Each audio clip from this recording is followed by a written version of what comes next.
Crabs fans, this is Andrew Barnstormers, the voice of the Blue Crabs, and I have some exciting news for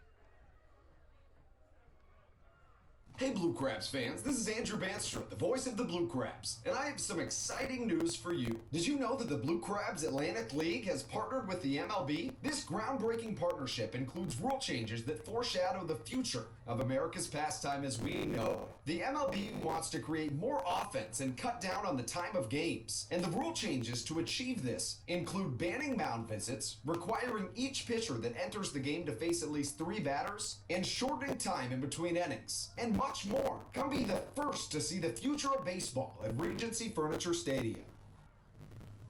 Hey Blue Crabs fans, are you looking to watch a game from one of our luxury suites? How about the High-End Legends Club in left field?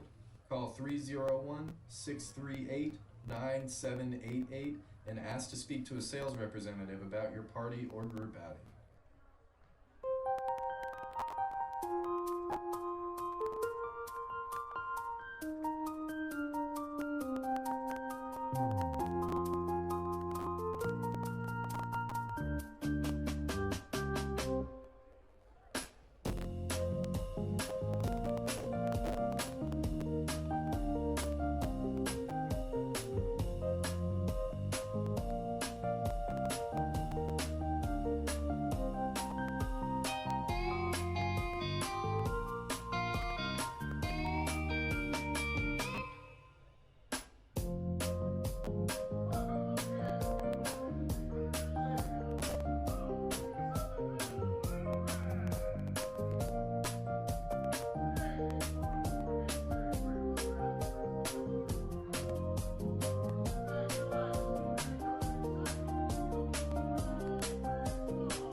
This is Andrew Johnston, and you're listening to the Blue Crabs Broadcast Network.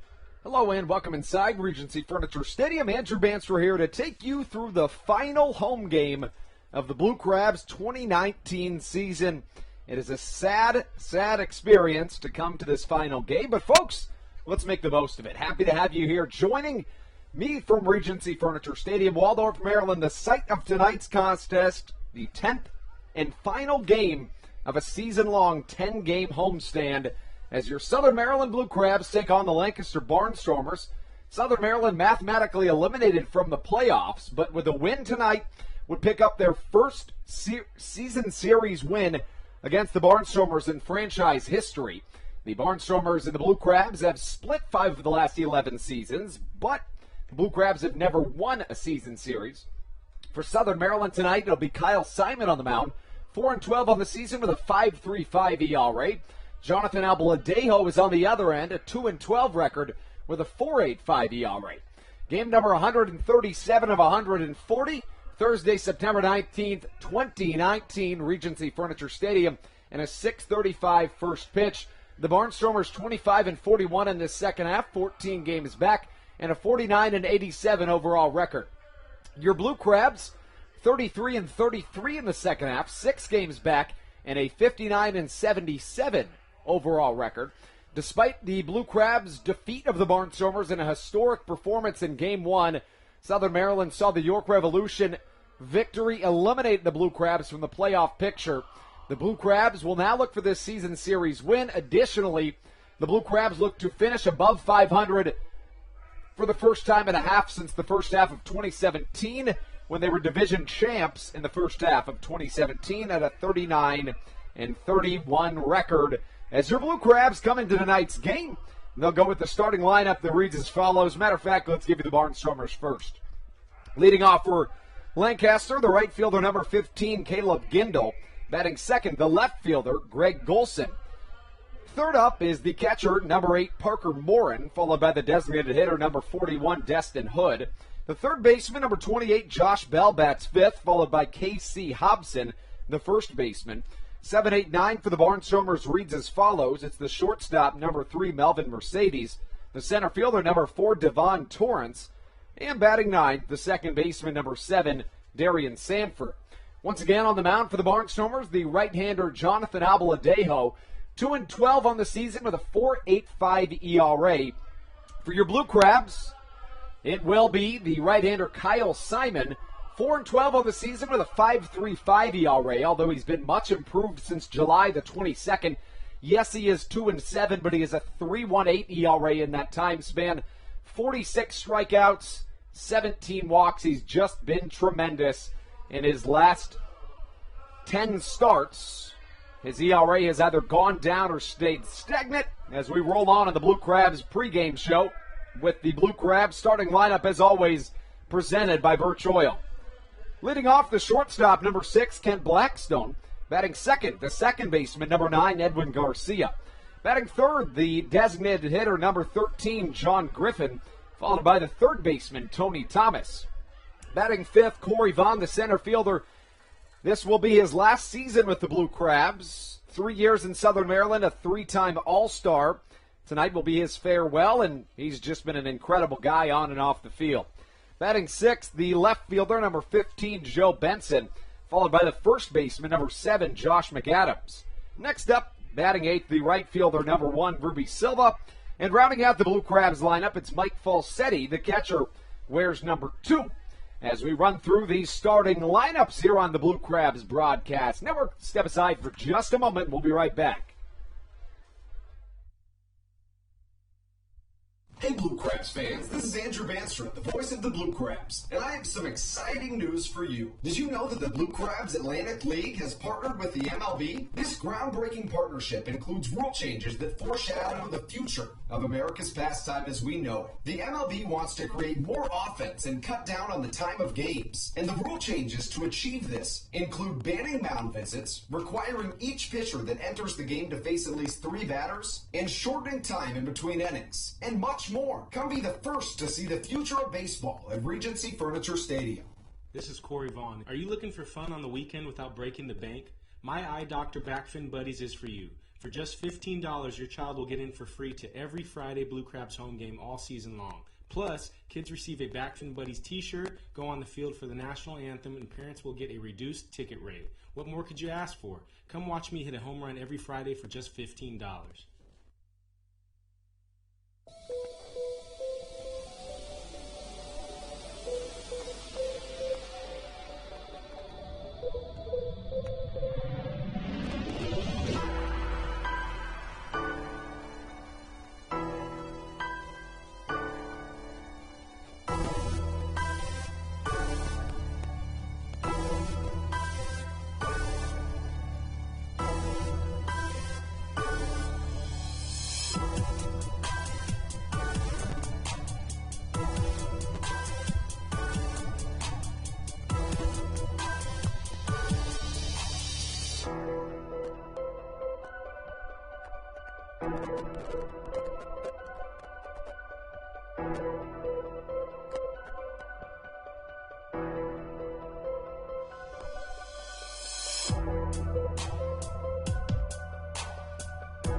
This is John Hayes, and you're listening to the Blue Crabs Broadcast Network. Welcome back inside Southern Maryland. Andrew Bandstra here to take you through the 10th and final home game of a 10-game homestand, a season long. Game number 70 of 70 at home this season for Southern Maryland. The Blue Crabs take on the Lancaster Barnstormers this evening. The Barnstormers enter play at a 25-41 clip in the second half. 14 games back and a 49-87 overall record. Your Blue Crabs 33-33 in the second half, 6 games back, 59-77 overall. Southern Maryland 34-35 at home this season, currently on a 1-game losing streak. 2-3 in their last 5, 4-6 in their last 10. The Blue Crabs have struggled in series finales this season, going 23-25 in such games. Southern Maryland scored a run in the bottom of the first last night. Kent Blackstone stole first base. He would come around to score after stealing second and being brought home on a sacrifice fly. Southern Maryland would not score again in the game, and after a K.C. Hobson home run in the second, that would do it. The Blue Crabs did threaten mightily in the bottom of the ninth. With 2 down, Casey Crosby was on the mound looking for his first save of the season. And the right-hander saw Tony Thomas reaching on a drop third strike. Next thing you know, Corey Vaughn steals first base, and the Blue Crabs are in business, but would not come around to score in that half inning. Southern Maryland has taken 2 of the 3 games in this 4-game set, and are looking for their first season series win in franchise history against the Lancaster Barnstormers. The Blue Crabs are mathematically eliminated from the playoffs, but in their 12th season series with the Barnstormers, they can finally pick up that season series win. Now, it hasn't been as lopsided as it may sound. The Blue Crabs have split 5 of the last 11 years with the Barnstormers. This season, interestingly enough, they only played 19 times in the campaign. The Blue Crabs have been much improved against the Barnstormers in the second half. In the first half, the Blue Crabs lost 5 of their 6 first meetings with the Barnstormers. They opened the second half on a 4-game win streak against the Barnstormers and find themselves 6-3 against the Stormers in this second half. It would be quite the turnaround to come back and win this season series, just like it was in the Blue Crabs season. After beginning the season with an 11-30 record, the Blue Crabs have turned things around in a big fashion starting on June the 8th. The team's 48-47 record is the 4th best in the league since that date, and 2 games back of being 3rd best. The Blue Crabs have taken the field for the final time of the 2019 season. Let's send it to a quick break before we come back on the Blue Crabs Broadcast Network.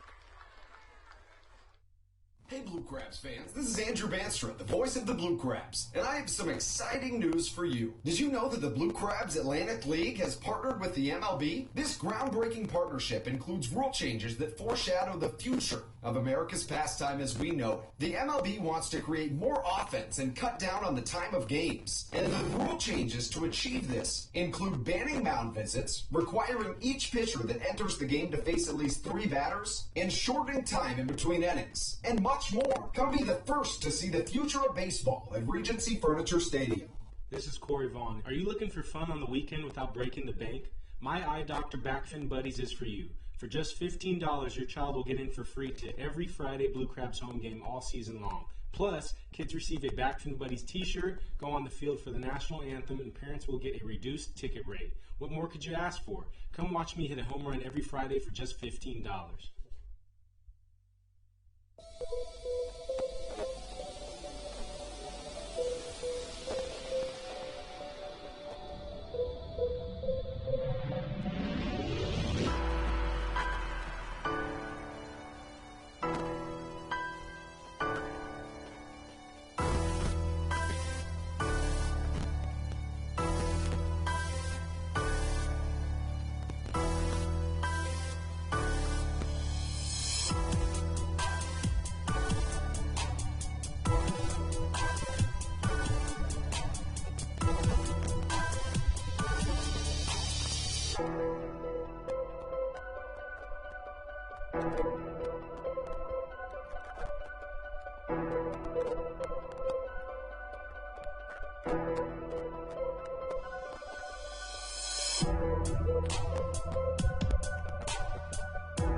This is John Hayes, and you're listening to the Blue Crabs Broadcast Network.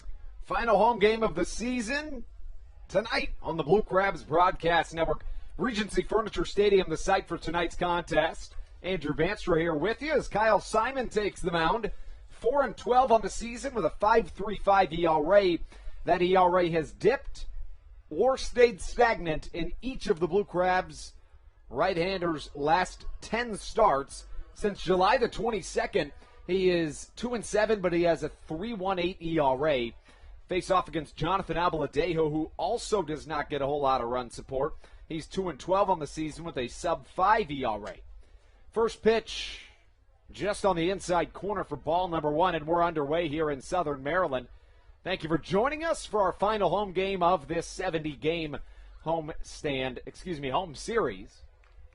Strike number 1 swung on and missed by the left-handed batsman that is Caleb Gindel. Gindel on the season, a .294 hitter after an 0-for-5 night last night. As he rips one to the right side, Josh McAdams gets up on his horse and catches for out number 1. It has taken a total of 4 pitches to record the first out combined in the last 3 games. Last night's game was a hair longer than the 2 prior. Yesterday was 2 hours and 47 minutes. 2:35 was the middle game of this series. Game 1 was pretty quick at 2:21, so they've gradually gotten longer as Kyle Simon comes home with a ball, number 1. Simon, known for working very quickly. He also typically works very deep into games. Little chopper to the left side, 2 bounces for Kent Blackstone, a forehand scoop, and a throw across the infield for a quick out number 2. Simon on his stuff early. When Kyle Simon struggles, it's typically in the first and second innings. He is absolutely phenomenal in innings 3 through 9. Simon with 4 complete games this season for the Blue Crabs, contributing to a new Atlantic League record that sits at 14 on the season, breaking a record set by the Lehigh Valley Black Diamonds back in 2000. Parker Morin steps up to the box. Ball number 1 inside. Morin 1 for 4 last night, 3 for 7 on the series. Was 2 for 4 2 nights ago. The 1-0 outside 2-0. Really beautiful night. Pretty cool here in Southern Maryland. A lot of people talking about wearing jackets. 3-0 the count. Simon's walk numbers have been very low lately. 17 walks in his last 10 starts.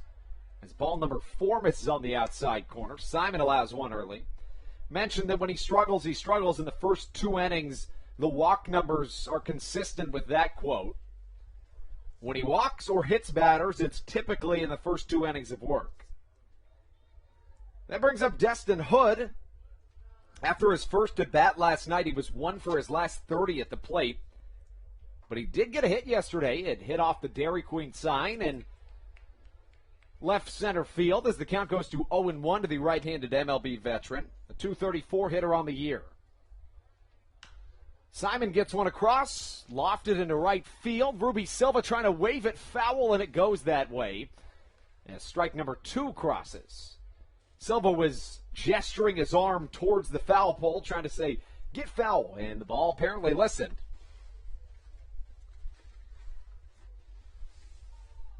Simon looking into Mike Falsetti for his sign. The pitch from the right-hander, off the outside corner, ball and 2 strikes the count.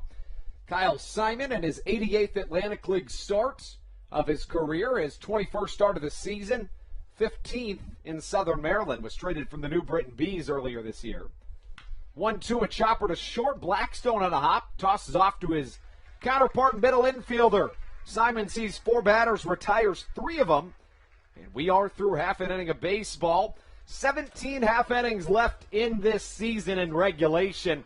Hopefully we get some free baseball tonight on the Blue Crabs broadcast network.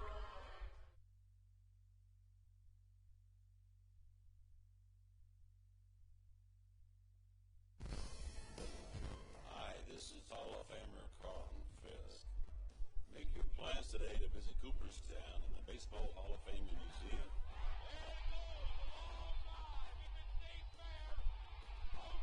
Reconnect with your memories of the game and make new memories with your family. Check out baseballhall.org today for more information.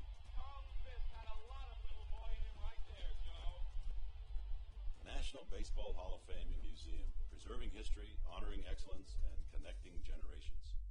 This is Corey Vaughn. Are you looking for fun on the weekend without breaking the bank? My Eye Doctor Backfin Buddies is for you. For just $15, your child will get in for free to every Friday Blue Crabs home game all season long. Plus, kids receive a Backfin Buddies t-shirt, go on the field for the national anthem, and parents will get a reduced ticket rate. What more could you ask for? Come watch me hit a home run every Friday for just $15.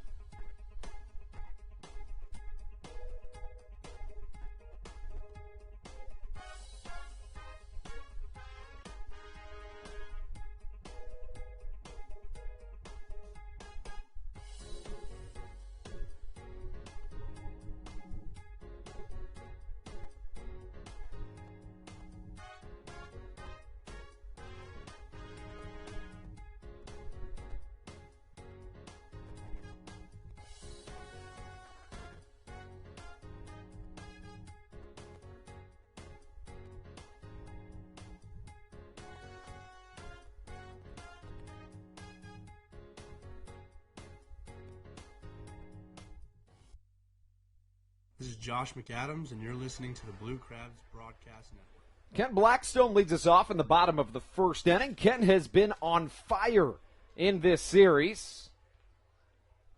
Kent 5 for 11 in the 3 games to this point as Jonathan Abaladejo misses off the outside corner. Abaladejo, the 2016 Atlantic League Pitcher of the Year, when he set the Atlantic League record for strikeouts in a season with 164 as he misses inside. 2-0 the count.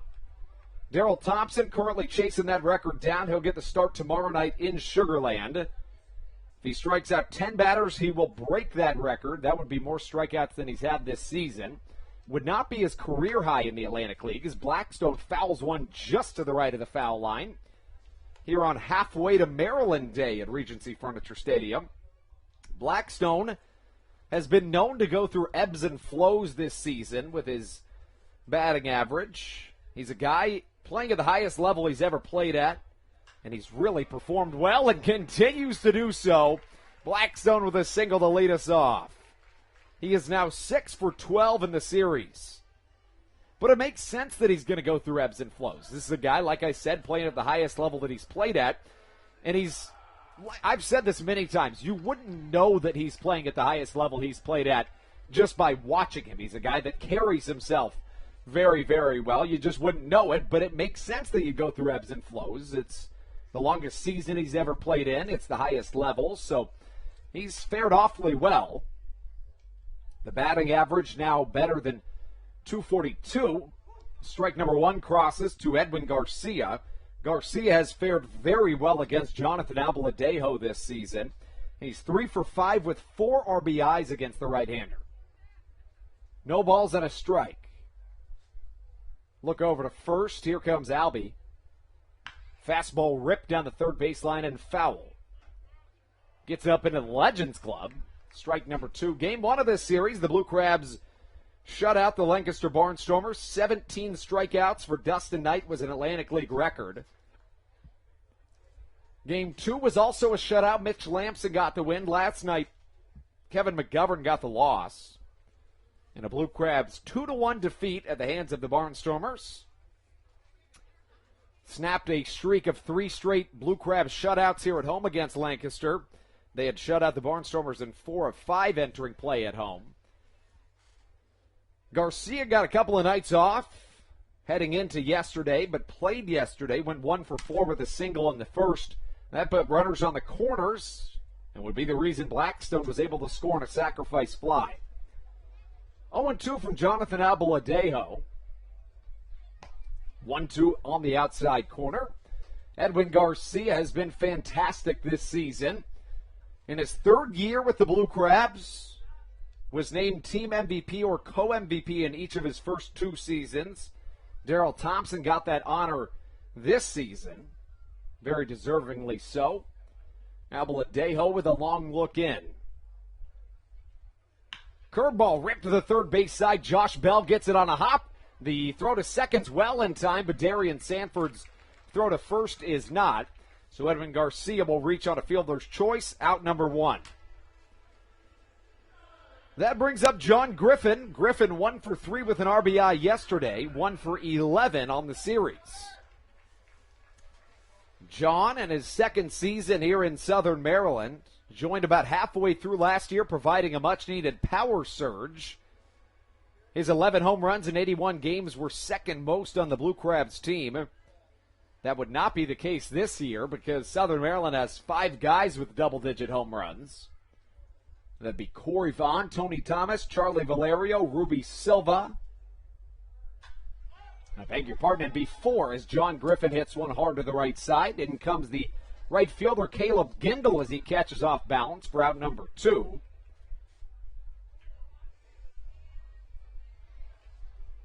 Griffin with 8 home runs in the 2019 season as Tony Thomas comes up to the plate. Thomas 1 for 10 on the series, 0 for 4 last night. His one hit was a home run to provide the first run of this series. That homer came in the bottom of the 2nd. It was his 17th of the season. In each of his last 2 seasons played, he has set new career records for home runs in a campaign. As Jonathan Albaladejo comes set. Right-hander works out of the stretch. The pitch fouled off the foot of Parker Moore and the catcher for strike number 1. Corey Vaughn awaits on deck. In the hole, should we get that far, would be Joe Benson. Charlie Valerio gets the night off for the Blue Crabs. Albaladejo works relatively mediocrely fast. Not quite as fast as Kyle Simon, I should say. A ball and a strike to count. Thomas has double-digit home runs in each of his last 9 professional seasons. Earlier this year, he became the first person in professional baseball history to steal first base.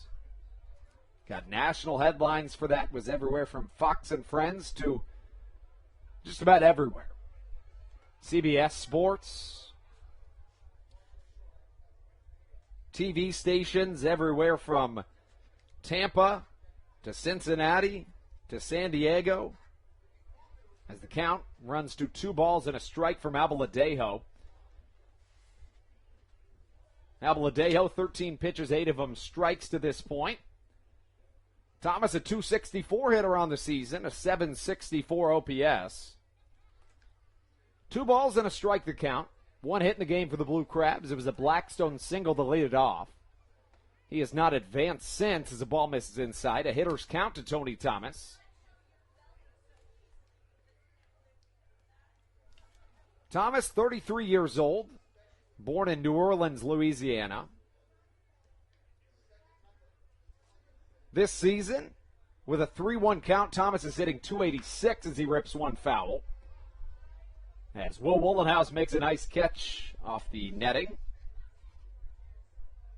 I was actually hitting some batting practice with Will Wollenhaus earlier today, and I broke his wooden bat, so I told him I'm going to have to buy him a new one. He tried to refuse, but I'm going to buy him one. I mean, he's such a good kid. 3 balls, 2 strikes to Tony Thomas. The pitch from Abaladejo fouled away as Edwin Garcia tries to take second base. Thomas hitting .275 on full counts this season. The second highest among Blue Crabs with at least 10 at-bats in those situations. Dean Greens is the only one higher, so the most among active players. Ryan Canary was 1 for 1 with a grand slam, the only Blue Crabs grand slam of the season, as Abaladejo misses low and away, and the Blue Crabs 2 aboard. Runners on first and second for Corey Vaughn. Vaughn 0 for 3 yesterday, but 4 for 9 in the series.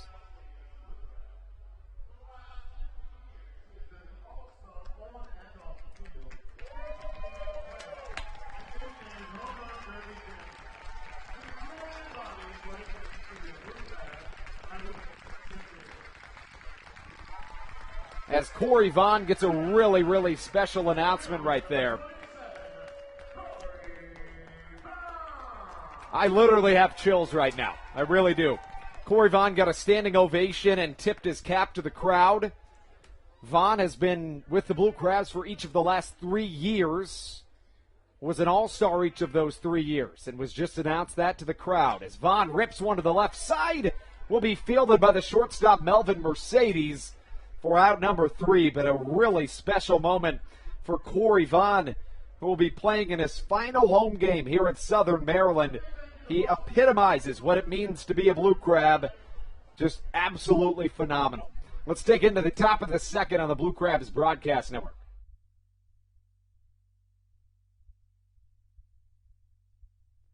This is Adam Choplik, left-handed pitcher for the Blue Crabs.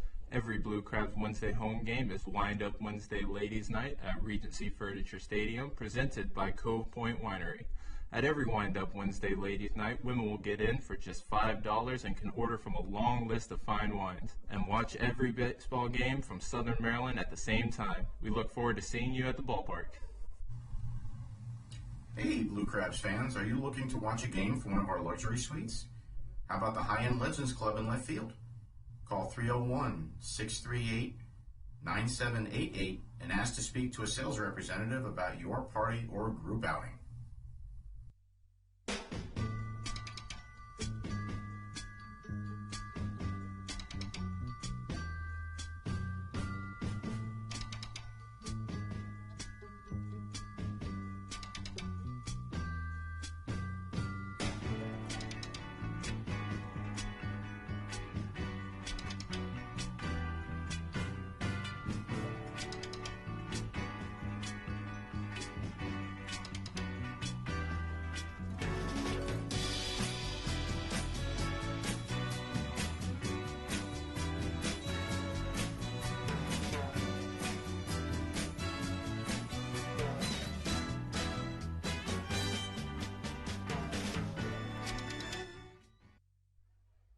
Welcome back inside Regency Furniture Stadium. Kyle Simon on the mound.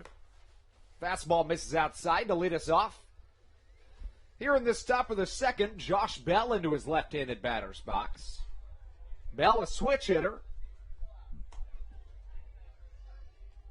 As Simon misses inside. Simon walked one in the first inning. No hits, no runs. 2-0, slapped into center field. In comes Corey Vaughn, who catches for out number one. Vaughn, I've said it, and I'll say it again, he's just such a good guy. He really is. I mean, the most charismatic person I've ever met. He always has a smile on his face, and is just a genuinely nice guy. This will be his last game at home as a Blue Crab. It is his fourth to last game as a Blue Crab. He will be retiring from the game of baseball after this season. Vaughn leads the Blue Crabs in home runs with 23 and is truly the closest thing to a five-tool player in this Atlantic League. He hits for average, he hits for power. He has an incredible arm. He's thrown out plenty of runners at home this season, led the Blue Crabs last year in outfield assists. As Casey Hobson swings through strike number two, Vaughn can feel this position. There's no question about that. Is always tracking balls down in center field. The 6'4" muscular frame is very fast, and that was the fifth tool right there. Hits for power, hits for speed. He's got it all. Corey Vaughn. The count, a ball into 2 strikes. Hobson nubs one off the end of his bat. Probably a lot of backspin on it, but Tony Thomas catches it in foul ground and will stay at a 1-2 count. Hobson 1 for 8 against Kyle Simon this year. He does have an RBI to his credit. He's just 2 for 11 in the series, but hits .297 against the Blue Crabs this year with 4 home runs and 15 RBIs in 18 games played. 1-2. Once again, chopped foul. As that one just basically landed in that fan's lap, she'll get a cheer from the whole crowd. It literally landed in the seat next to her and just sat in the seats. I can't believe I just saw that. The 1-2. Hit through the right side as Edwin Garcia dives past that baseball. A single for Casey Hobson, the first hit allowed by Simon this evening. Top of the second inning. A hit for either side to this point.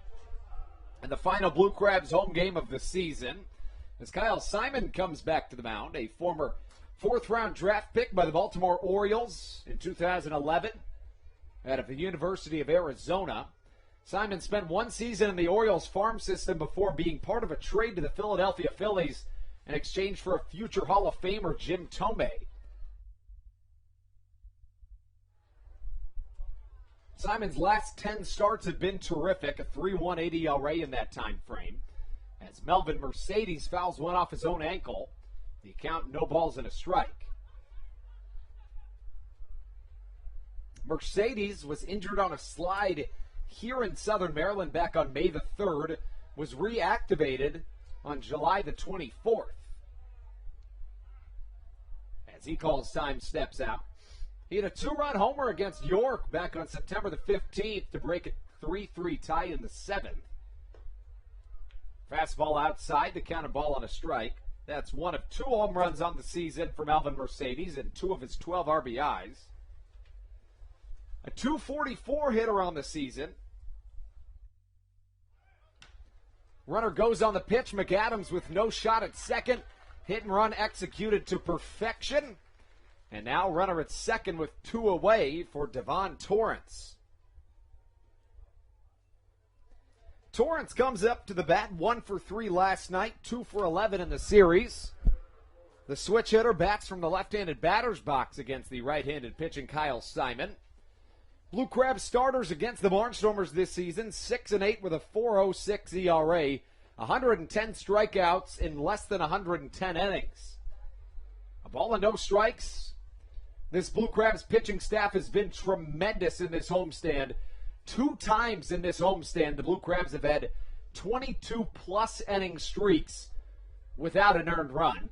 That went into the 3rd inning of last night when Casey Hobson homered off of Kevin McGovern. Those 2 runs would be the only 2 runs the Barnstormers would need to win the game 2-1. As this one fouled away, strike number 1. The Blue Crabs pitching staff in this homestand combines for a 1.33 ERA in 9 games played. Incredible stuff. The bullpen has not allowed a run as this one is hit up the middle. Corey Vaughn with a chance to show off the arm as he bobbles it in center field. And that will bring home a run. The Barnstormers score first on a Devon Torrance single up the middle. Vaughn with a tremendous arm. I would have put my money on it that he would have thrown that runner out with his arm. 1-0 Barnstormers here in the bottom make that the top of the second. They have scored all 3 of their runs in this entire series in the second inning. 2 yesterday, 1 today, and they were shut out in the first 2. Darian Sanford chokes up on the bat out of the left-handed batter's box. First pitch from Simon. Sanford taken all the way as strike number 1 called crosses. Sanford, one of the fastest individuals in professional baseball, showed that off 2 times last night. It was absolutely incredible the plays that he made. He's looking at this pitch. Mike Falsetti double clutches and the ball drops into the dirt as Devon Torrance swipes second base. Another runner in scoring position. Good execution by the Barnstormers with their hit and run that got a runner into scoring position. And now a stolen base. Simon facing off against Darian Sanford. As Sanford rips one into left field, they'll send the runner, actually hold him up at the last second. As another single allows Joe Benson to pocket that ball. 3 hits in this inning, coming in 4 plate appearances. K.C. Hobson singled and later scored. Devon Torrance brought him in, and now Darian Sanford singles. Sanford with incredible speed, 68 stolen bases in 77 tries this season. Sanford this season has 17 stolen bases in 17 games against the Blue Crabs, all the while with a 171 batting average against. Make that a 151. Sanford likely will steal on the first pitch and does. Falsetti snap throw down to second. Just a little bit too late. The 69th stolen base of the season for Darian Sanford. And now 2 on, both in scoring position for Caleb Gindel. Gindel, the top RBI man on this Lancaster Barnstormers team.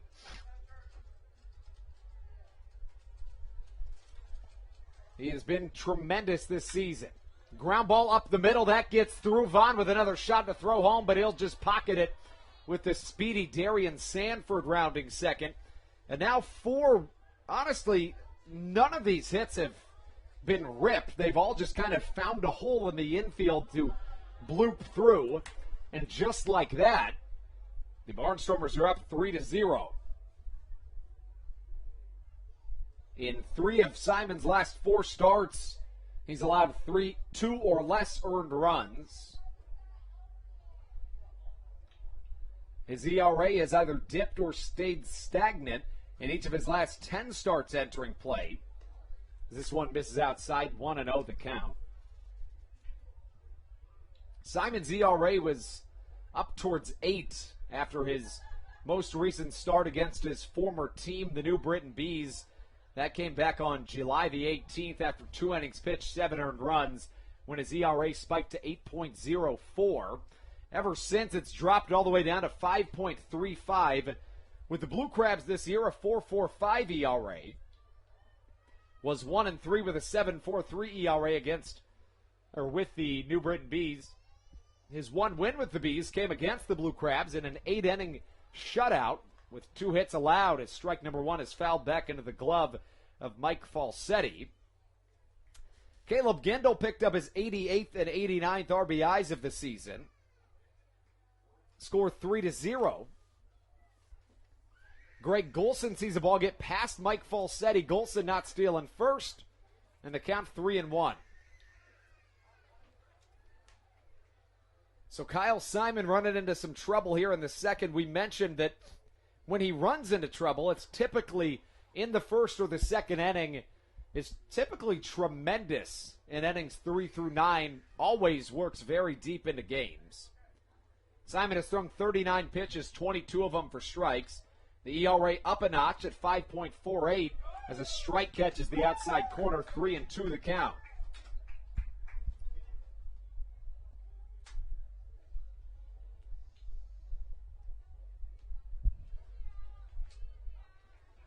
Three balls, two strikes. Simon on the way. Chopper to the third base side. Tony Thomas Fields throws off to first, and it's out number 3. That puts us into the bottom of the second, but not before the Barnstormers can plate a trio here in the top of the second. The Blue Crabs trailing by 3 as we take you into the bottom half of the frame on the Blue Crabs Broadcast Network. Hey Blue Crabs fans, this is Andrew Barnstormers, the voice of the Southern Maryland Blue Crabs, and I want you to come see America's pastime change before your eyes. Did you know that the Atlantic League is partnered with the MLB starting this season to incorporate an electronic strike zone to call balls and strikes at Blue Crabs games? That means a radar tracking technology and an MLB-defined strike zone will determine strikes and balls at Southern Maryland Blue Crabs games this season. Also, batters can steal first base on any pitch that is not caught by the catcher. Baseball is changing before our eyes, and the only place to see it happen is here in the Atlantic League and in a Blue Crabs game. So come check it out at Regency Furniture Stadium. Hey Blue Crabs fans, this is Tommy Thorpe, left-handed pitcher for the Blue Crabs. Did you know that every Thursday night game at Regency Furniture Stadium will feature the brand new food special, Clyburn's Chow Hall? Just for $30, you can enjoy all-you-can-eat food in the Legends Club. Clyburn's Chow Hall will alternate between beer and wings presented by Foster Grill off Waldorf and tacos and margaritas presented by Mexico Restaurant.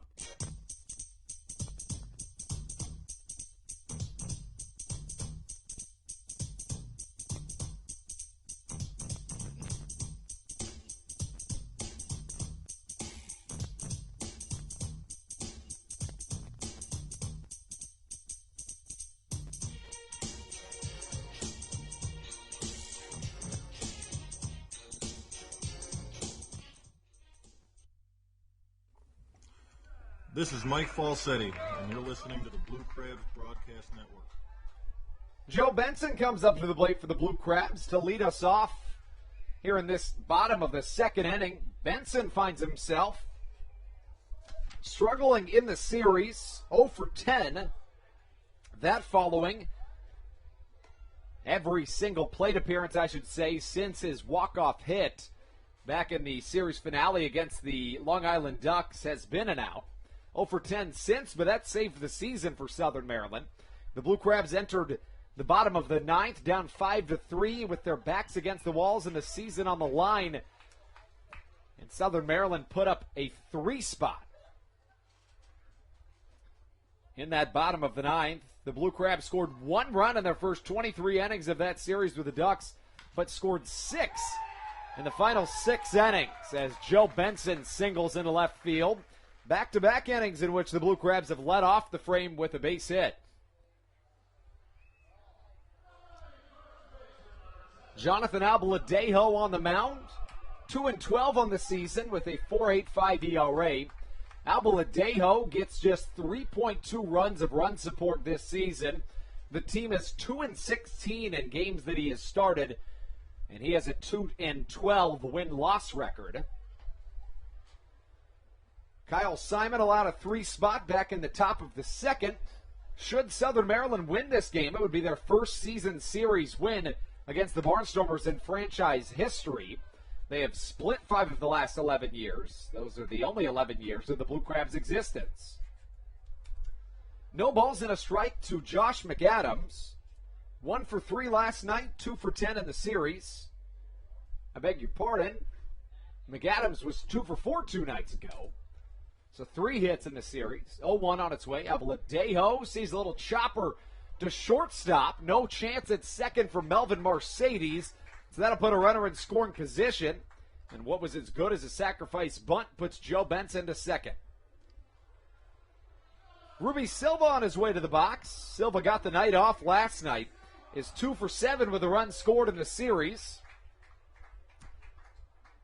In games in which Ruby Silva has had at least 3 at-bats, He has had a hit in each of the last 15 games that fit that category.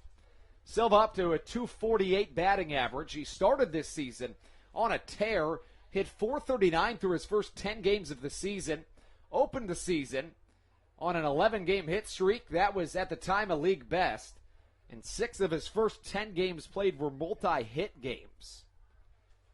First pitch on its way to Ruby Silva, 2 home runs in the homestand. His 9th game played of the homestand.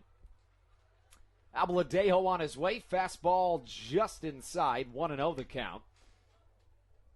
Silva, in his 10th season of professional baseball, make that his 11th. Through his first 10 seasons, he combined for a .279 batting average.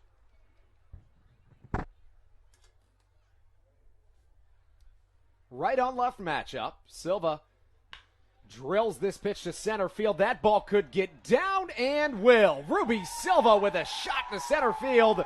That'll score a run. Joe Benson rounded second. And Ruby Silva in with a triple. This one nearly gets into the dugout. Jonathan Albaladejo dives to get that ball before it goes in as the Blue Crabs respond with one in the bottom of the second. Ruby Silva now on a 16-game hit streak in games that he has at least 3 at-bats. Silva's bat has caught fire in the month of September after cooling down after his first 30 days of the season. The Patriots and the Barnstormers were scheduled for a doubleheader this evening, but will find themselves not playing either of the games due to inclement weather in Sugar Land. Don't know when they're going to make up those games because the Patriots are still mathematically in the playoff picture. Mike Falsetti up to the plate. Infield in for the Barnstormers as the pitch misses inside. The count 1-0. Ruby Silva with an RBI triple. 3 hits in this game for Southern Maryland. 2 of them in this inning as Joe Benson scores. Falsetti takes again. It's another changeup on the inside corner. Albaladejo has thrown 26 pitches, 16 of them for strikes. The ERA sits at 4.87 for the 2016 Atlantic League Pitcher of the Year, Jonathan Albaladejo. Long Island on top of York 1-0. Both York and Long Island clinched last night as Mike Falsetti drills one to the left side. That'll get down for extra bases. Falsetti rounding second. A strong throw into second is going to come home and throw out Mike Falsetti as a rocket comes in from left field off the arm of Greg Golson. But an RBI single for Mike Falsetti, and Southern Maryland back within 1 in this contest.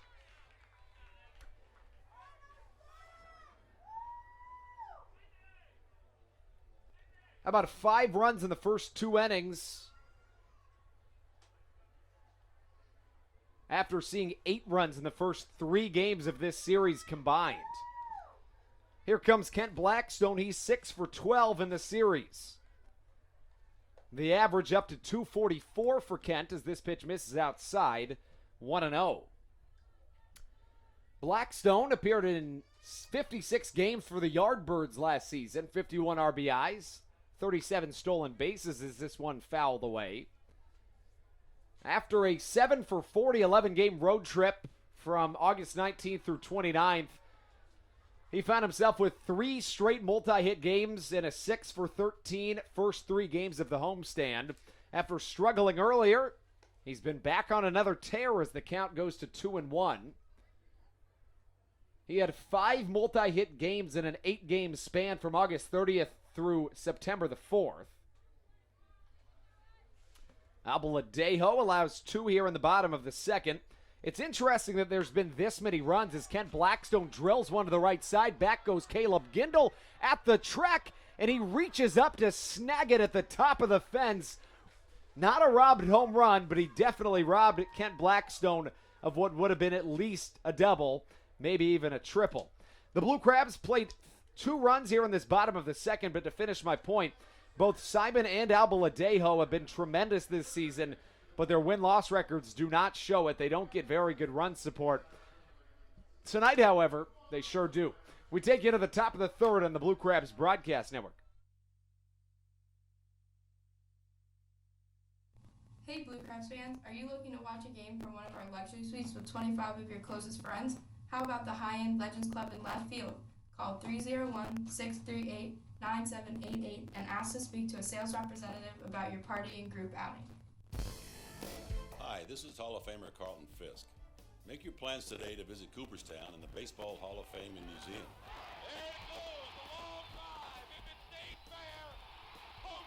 Reconnect with your memories of the game and make new memories with your family. Check out baseballhall.org today for more information. Carlton Fisk had a lot of little boy in him right there, Joe. The National Baseball Hall of Fame and Museum, preserving history, honoring excellence, and connecting generations.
This is Andrew Johnston, and you're listening to the Blue Crabs Broadcast Network.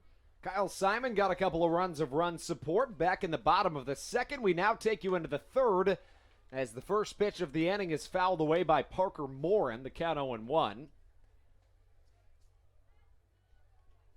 Kent Blackstone recorded the final out of the bottom of the second. We take you into the top of the third. 3-4-5 due up for the Barnstormers.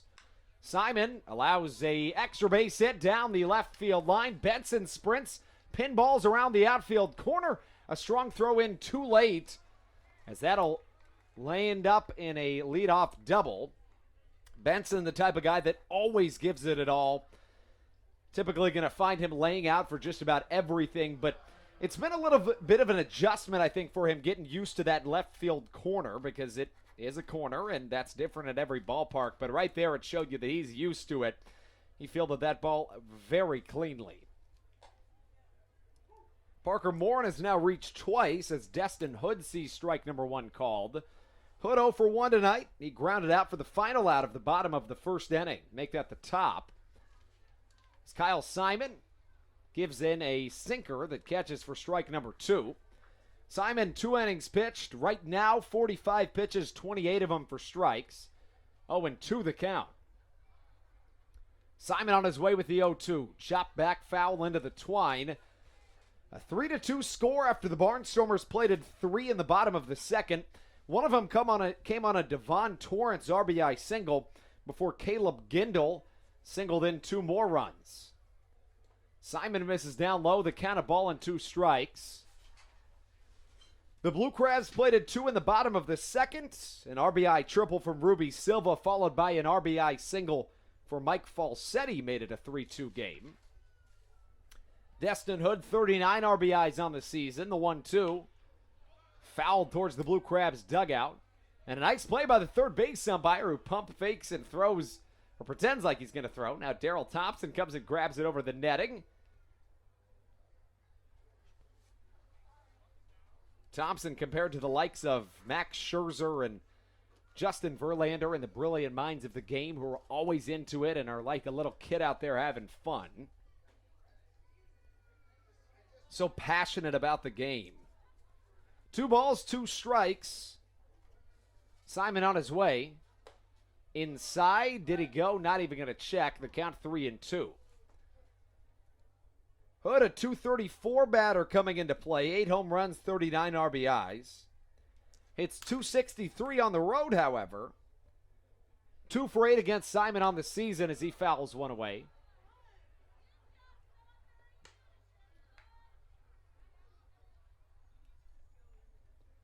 has an RBI and a double against Kyle Simon in 2019.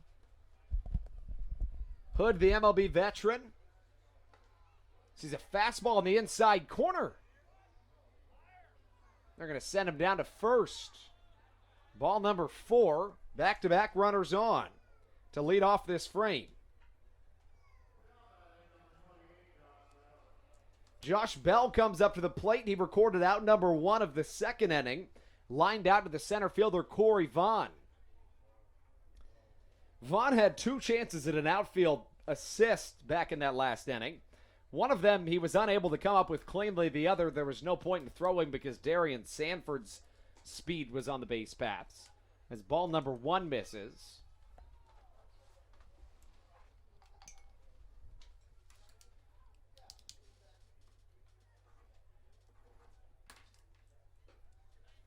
Strike 1 on the outside corner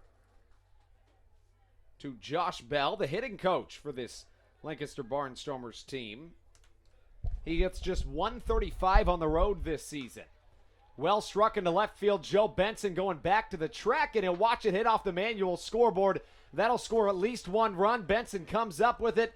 The throw into second will allow runners on to second and third, and the Barnstormers up 4-2 with no outs.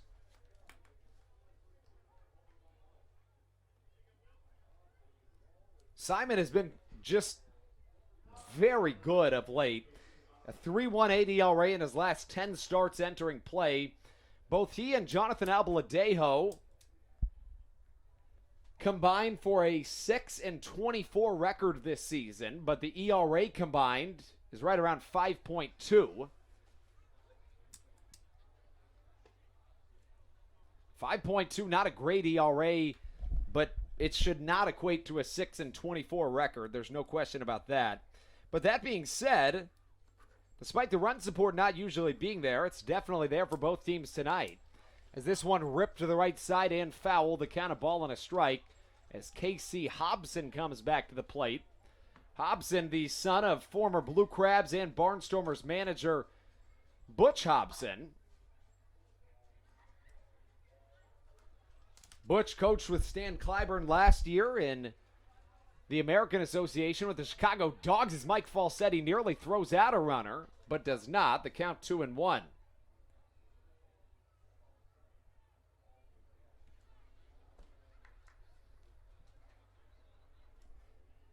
Already a run scored here in the top of the third. Runners at second and third. Fastball just a touch off the plate, and the count 3-1. Simon, 58 pitches thrown, 34 of them for strikes. A little bit of action in the Blue Crabs bullpen.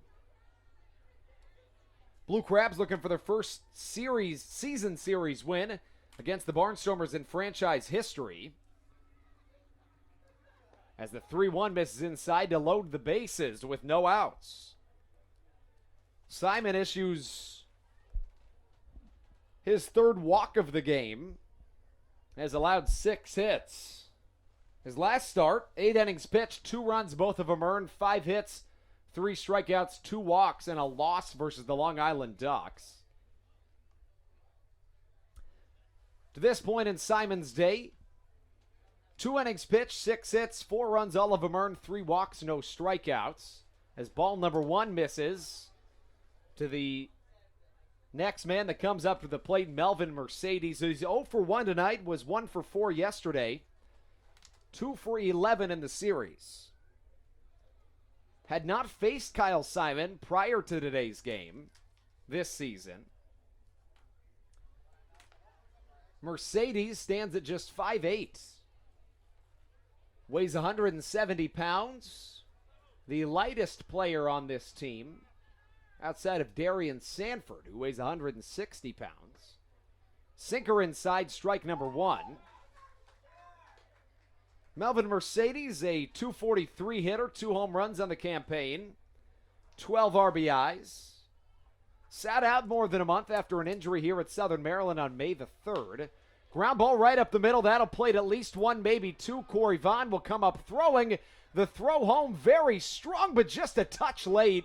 That nearly found itself literally scooped into the glove of Mike Falsetti and immediately almost touching the leg of the man coming home. But a 2 RBI single for Melvin Mercedes puts the Barnstormers on top 6-2. 6 earned in 2 innings for Kyle Simon. Runners at second and third with no outs. After an 85-mile-an-hour changeup is hit into the outfield for a 2 RBI single. Devon Torrance comes to the plate. Torrance plated the first run of this contest with an RBI single back in the second. He would later steal and score the second run of the game. Another would come around to score on a Caleb Gindel 2 RBI single. Fastball in there for strike number 1. A left-hander, Tommy Thorpe, up and throwing in the Blue Crabs bullpen.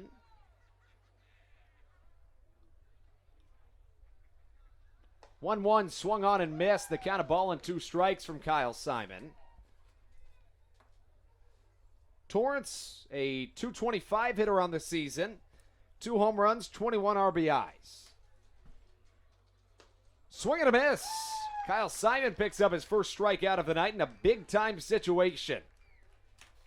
Top of the third, Darian Sanford on his way to the dish. In what is nearly a must-win game for the New Britain Bees. They are tied with the Rockers at 0-0. They're 3 games back with 4 left. Make that 2 games back with 4 left to the... No, it's right, 2 games back. To the High Point Rockers. 0-0 the score. Runners on second and third in the top of the fourth.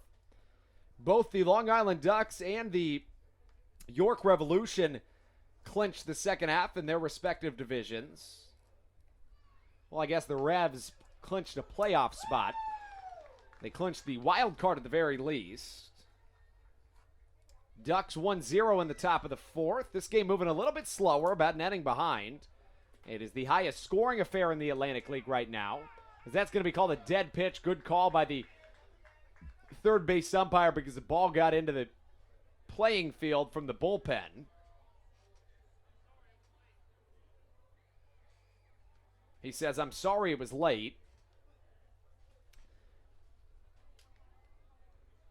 Darian Sanford up to the plate. 0-2 the count.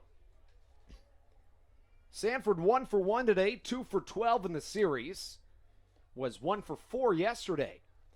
Sanford also scored a run his last time up.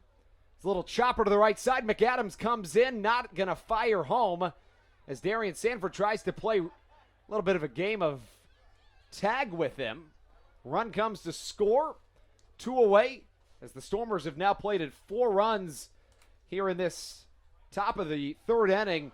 The Barnstormers in both the third and fourth innings plated more runs than they did in the duration of this series entering play today.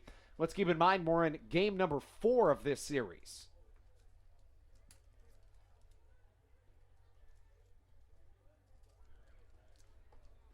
Here comes Caleb Gindel. He had 2 RBIs earlier. Josh McAdams fields a ground ball. He'll come and step on it himself for out number 3.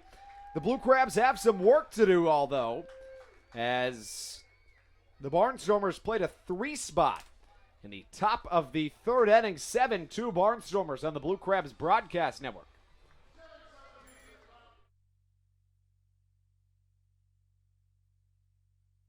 Hey Blue Crabs fans, this is Andrew Barnstormers, the voice of the Blue Crabs, and I have some exciting news for you. Did you know that the Blue Crabs Atlantic League has partnered with the MLB? This groundbreaking partnership includes rule changes that foreshadow the future of America's pastime as we know it. The MLB wants to create more offense and cut down on the time of games, and the rule changes to achieve this include banning mound visits, requiring each pitcher that enters the game to face at least 3 batters, and shortening time in between innings, and much more. Come be the first to see the future of baseball at Regency Furniture Stadium. This is Kent Blackstone, infielder for the Blue Crabs. Here at Regency Furniture Stadium, we've dedicated every Friday home game to remember everybody deployed. On Red Fridays, presented by Fairway Independent Mortgage Corporation, the Blue Crabs will wear red uniforms to honor those who have served, plus tickets are just $5 when you show your military ID. Come help us celebrate those who have served our country at Regency Furniture Stadium every Friday night.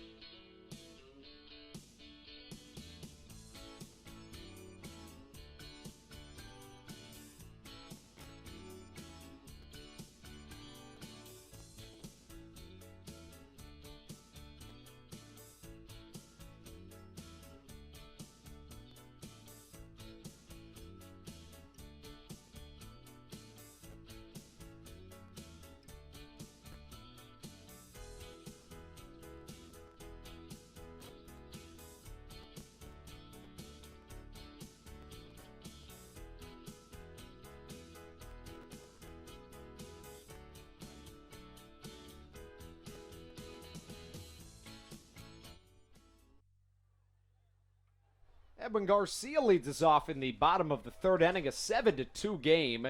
Entering play today, the Barnstormers had scored a total of 5 runs in their most recent 8 road games combined, but they plated 7 in the first 3 here. Additionally, it's the first time in their last 7 road games that they've scored after the second inning, and it happens with a 4 spot in the top of the third. On his way is Albaladejo, who's now working with a big lead as strike number 1 crosses.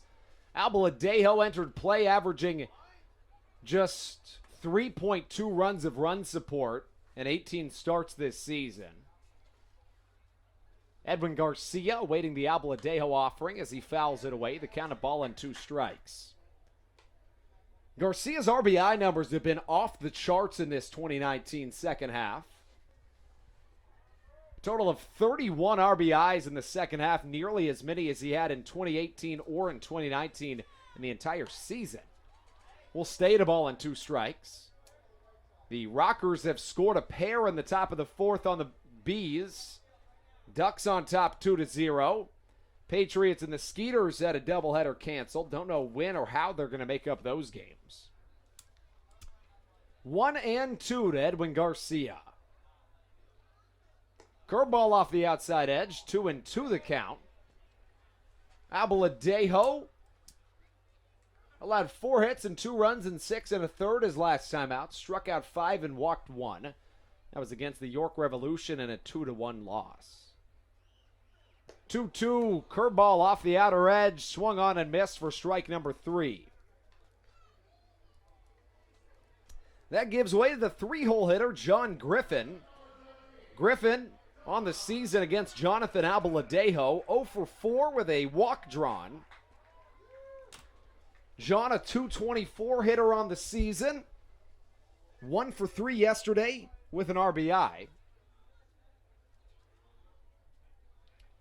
Albaladejo a long pause. The pitch on its way. Fastball taken on the inside corner. No balls and a strike to John. Griffin hitting 111 against the Barnstormers entering play today in 11 games. 0-1, check swing. Yes, he did, or the strike cross, one of the two. The count 0-2. From August the 28th through September the 2nd, John Griffin had 10 RBIs, 2 home runs, and 7 hits. Curveball lofted into shallow right field. In comes Caleb Gindel. He catches for out number 2. 3 straight retired for Albaladejo. ZRA at 4.91 right now, just a touch higher than it entered play at. The line for Albaladejo to this point finds himself having tossed 2 2/3 innings, 4 hits, 2 runs, both of them earned, a walk and 2 strikeouts. Tony Thomas comes up to the plate. He'll take a cutter off the outer edge, 1-0 the count. Thomas 1 for 10 in the series, drew a walk his first time up today. He does have a home run in this series, 3 home runs in the homestand. 1-0, drilled to the left side. See you later. Tony Thomas is not going to quite hit a home run, but he's at least going to get to second base. Looked off the bat like it was going to be a homer, and I was really certain about it because each of the last 2 times that Tony Thomas has hit a home run, I have been talking about him hitting home runs, and then he just hits one. So I thought that it happened for a 3rd time in a row, but not quite. Thomas picks up a double. Entered play among the league leaders in extra base hits this season. Tied for 7th with 46 of them on the year. As Corey Vaughn steps up to the plate in his final home game as a Blue Crab. He will retire after this season. 3rd and final season with Southern Maryland. Has been a tremendous pillar of excellence for the Blue Crabs. Curveball off the inner edge. 1-0 the count. Earlier this season, Corey Vaughn had a 45-game streak from May 29th through August, make that through July the 28th, of games in which he either reached base or drove in a run. Incredible stuff for Corey Vaughn. 1-0 the count. Jonathan Abaladejo with a long look in, and Corey Vaughn asks for time. It is granted by the home plate umpire, and the 1-0 will have to come again. Last pitch, a 72-mile-an-hour curveball. It was the biggest bending ball that we had seen from Abaladejo as Vaughn takes a changeup inside. 2-0 the count. Corey Vaughn's 23 home runs this season are tied for the third most in the Atlantic League with David Washington and Isaiah Tejeda. Vaughn hits for average, hits for power, does it all as Abaladejo steps off. Vaughn was the 2019 Atlantic League Home Run Derby champion, was an all-star for the third consecutive season. 2 balls, no strikes. Curveball, Vaughn check swings, and it's strike number 1. Vaughn was originally drafted in the 43rd round in 2007 by the Phillies out of Jesuit High School. He decided to go to college instead, and it was a good financial decision. Ended up being a 4th-round draft pick out of San Diego State back in 2010, drafted by the New York Mets. 2-1 to Vaughn. Another curveball. 3 of the 4 pitches that we've seen from Jonathan Abaladejo to Corey Vaughn have been curveballs. It is the only 3 real curveballs that we've seen from Albie this evening. Vaughn known to be a power hitter, and that's the crappy thing about being a power hitter, is that you're going to see a lot of breaking balls, and it's really going to annoy you. 2 balls, 2 strikes, a runner at second, and 2 down. The Blue Crabs with 2 runs in this contest. It's a whole lot of 2s, folks, as Albie comes back. Fastball, and Vaughn's late on it. It's fouled the other way. Vaughn leads the Blue Crabs in on-base percentage, home runs, slugging percentage, OPS, and walks as of September the 13th. He had a walk-off home run with the Blue Crabs trailing 1-0 in the bottom of the 9th against the High Point Rockers earlier this season. The only Blue Crabs walk-off homer this year. 2-2. Here comes Albie. Another curveball. Vaughn ahead of it this time. And it gets into foul play as Tommy Thorpe will run it down.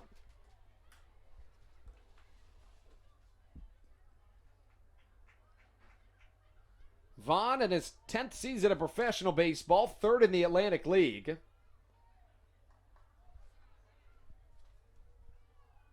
Had 4 home runs in a series versus the Bees. 3 home runs in a series versus the Ducks. Currently has 2 home runs in this series. 4 for 10 in the series with 2 home runs. He had a 3-hit game a couple of nights ago. Was one of 3 Blue Crabs back on September the 17th to have a 3-hit game that night. 2-2.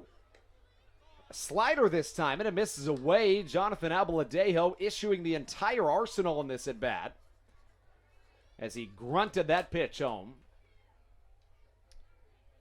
That was pitch number 7 of the at-bat, pitch number 8 inbound, in what has been a relatively slow game to this point.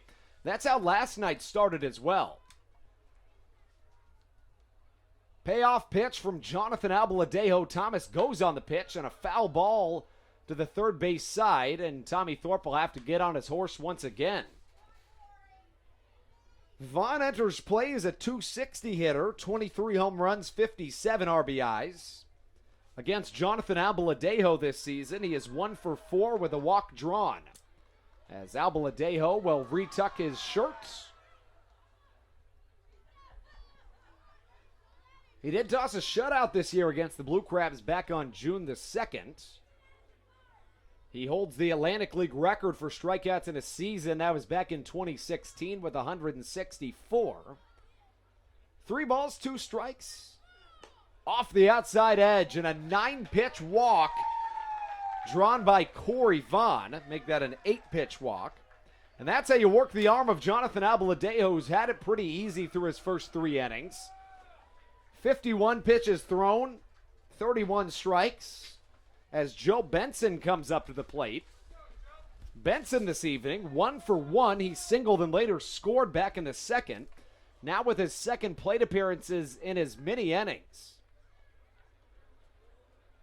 Here on halfway to Maryland Day. Final home game of the season for the Blue Crabs. The pitch from Abaladejo off the outside edge, 1-0. Benson once had 4 hits in an MLB game, played in just 21 games of it in his career, and some theorize that he is the individual with the least games played in the MLB to have a 4-hit game. Told me he was once on the 40-man roster for the Twins in the Double-A level and hit 4 home runs in his first 3 games on that Double-A New Britain team. 2 balls, no strikes the count. Josh McAdams awaits on deck. Tony Thomas at second, Corey Vaughn at first. All 3 of those gentlemen with very good speed, as Abaladejo's arm has been worked tremendously ever since the beginning of Corey Vaughn's at bat. He has thrown a total of 10 pitches.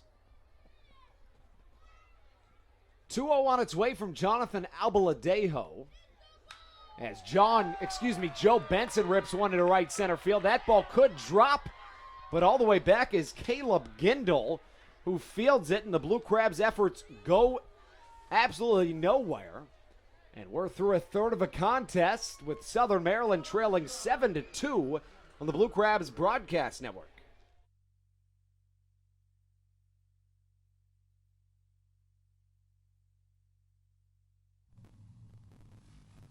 Blue Crabs fans, are you looking to watch a game from one of our luxury suites? How about the high-end Legends Club out in left field? Call 301-638-9788 and ask to speak to a sales representative about your party or group outing. This is Adam Choplick, left-handed pitcher for the Blue Crabs. Every Blue Crabs Wednesday home game is Wind Up Wednesday Ladies Night at Regency Furniture Stadium, presented by Cove Point Winery. At every Wind Up Wednesday Ladies Night, women will get in for just $5 and can order from a long list of fine wines and watch every baseball game from Southern Maryland at the same time. We look forward to seeing you at the ballpark.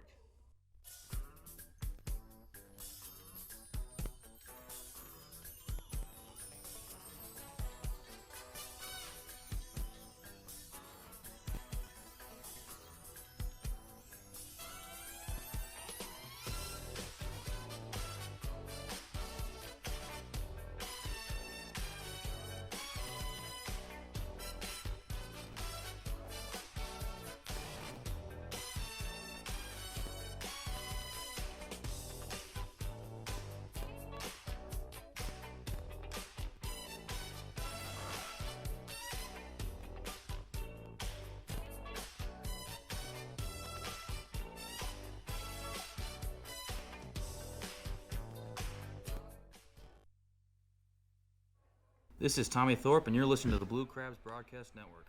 Kyle Simon out for his 4th inning of work. Struggled a hair in his last frame, allowing 4 runs. He's allowed 7 earned through his first 3 innings. Typically settles down very well as the game progresses. Tommy Thorpe welcomed you into this inning. He warms up in the Blue Crabs bullpen as a ball comes in from the bullpen.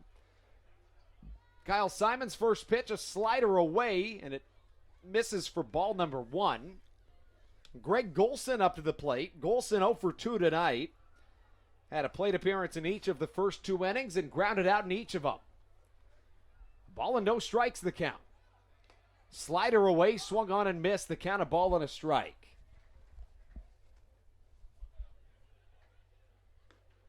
Kyle Simon, former 4th-round draft pick by the Baltimore Orioles. Tommy Thorpe, a southpaw who peaked in AAA Iowa with the Cubs, warms in the Blue Crabs bullpen. Charlie Valerio gets the night off, but will catch Tommy Thorpe down in the bullpen. Josh McAdams was initially going to do some bullpen catching, but then he became an everyday starter as ball number 2 misses away. Simon walks back up the hill. 74 pitches thrown by Simon this evening, 44 of them for strikes. The 2-1 in there, strike number 2. As Greg Golson, who hit a single to tie the game against High Point in the 9th inning back on June the 19th. His last homer was all the way back on June the 5th. As a slider misses away, 3-2 the count. The batting average for Golson at .261, the former White Sox prospect, steps back into his right-handed batter's box. Ground ball up the middle, and that'll drop for a single after a 6-pitch at bat.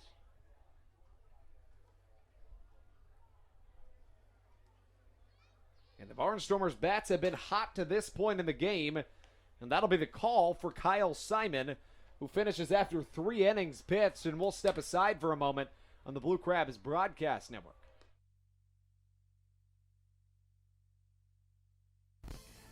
Hi, this is Hall of Famer Carlton Fisk. Make your plans today to visit Cooperstown and the Baseball Hall of Fame and Museum.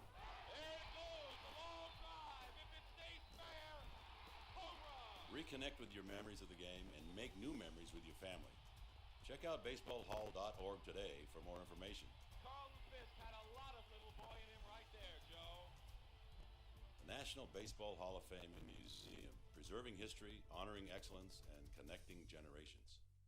This is Corey Vaughn. Are you looking for fun on the weekend without breaking the bank? My eye doctor Backfin Buddies is for you.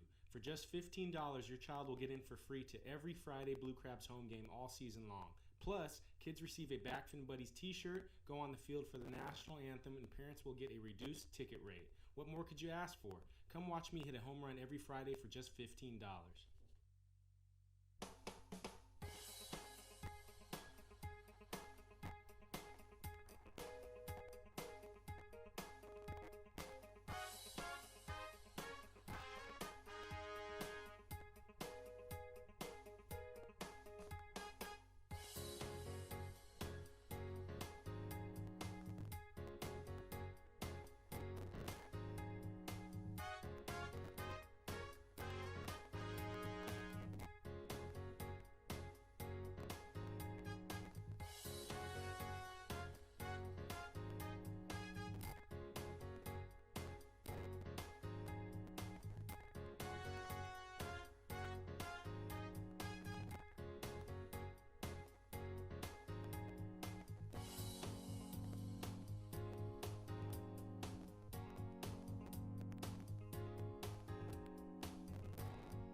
Tommy Thorpe, the newcomer, onto the mound for the Blue Crabs.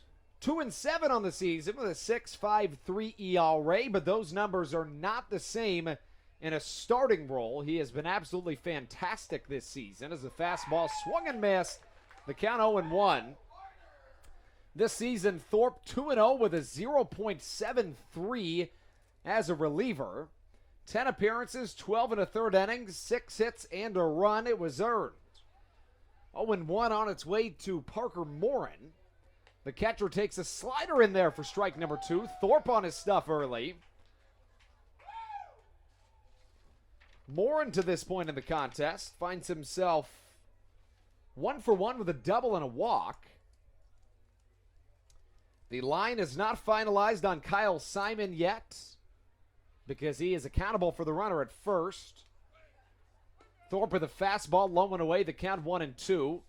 Thorpe's first pitch of the evening cracked the 90-mile-an-hour mark at 90.7. Second pitch, a 75-mile-an-hour curveball before a fastball missed on the outside corner. The 1-2 offering. Fastball low and away, strike 3 called, and a big-time strikeout from Tommy Thorpe. He's really blasting the heat tonight. He fares very well out of a relief role. Traditionally has been used as a spot starter, but really has not necessarily been a spot starter this year. He fully moved into the starting rotation for a couple of months. 1 month on one occasion, 2 on the other. Interestingly, Mike Falsetti, the catcher right now, and the pitcher Tommy Thorpe sit about 2 lockers away from each other. There is a hallway in between their lockers, but not a hall in which, it's not really a hallway, a little alley, I guess. 2 balls and no strikes the count. A runner stands on first base. 1 down here in this top of the 4th inning. Thorpe catches inside. The count 2-1. As Destin Hood comes back to the plate. 0 for 1 this evening. He has drawn a walk. That was in his most recent plate appearance. 2 balls and a strike. Tommy Thorpe back onto the mound. The pitch, a little bit low, a little bit inside, and the count 3-1. The walk numbers for Thorpe on the season are a little bit higher than you'd like. Tommy this season has walked 53 batters in 73 innings. Entering play, he had made a total of 26 appearances, 16 of them as a starter. 3-1 on its way from the southpaw. Fastball swung on, tipped back into the glove. The fans love it. Strike number 2. Hood, a .233 hitter on the campaign. 8 home runs, 39 RBIs. Walked and later scored just last inning. As a fastball swung on and missed. Back-to-back strikeouts for Tommy Thorpe. He's on the money. The Southpaws bringing the heat this evening. Fastest pitch was a 92-mile-an-hour slider.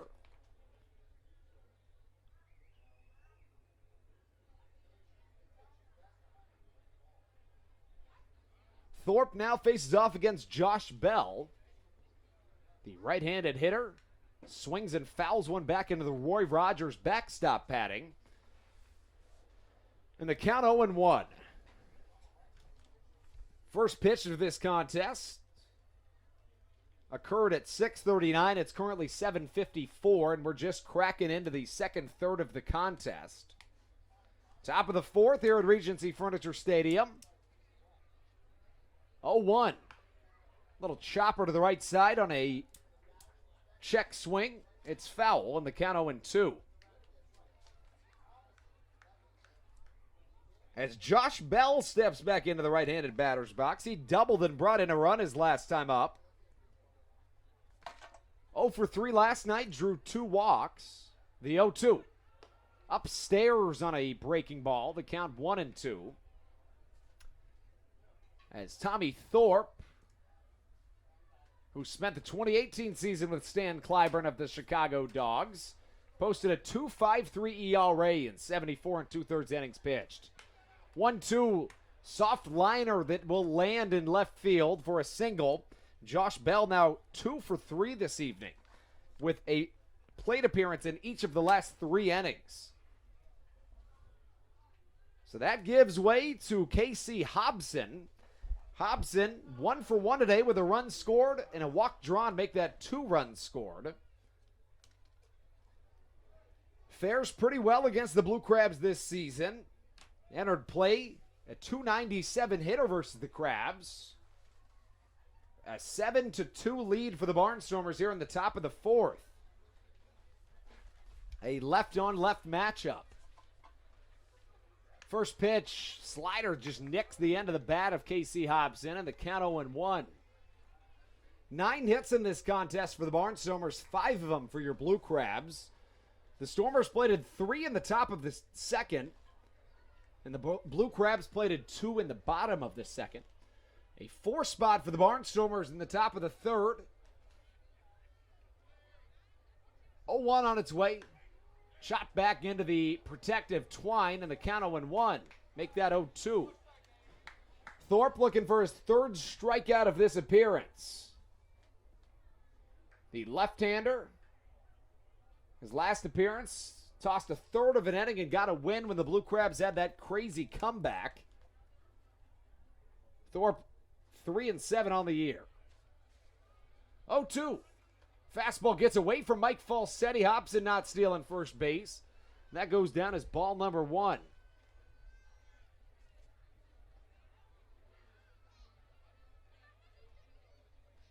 Will Wollenhaus picks up the mask for Mike Falsetti, who tosses it back on. He's got the traditional catcher's mask. Falsetti, 28 years old, played for the Chicago Dogs last season with Clyburn and Tommy Thorpe as a fastball swung on and missed. Tommy Thorpe comes in and strikes out the side. Thorpe showing the guns early here on the Blue Crabs Broadcast Network.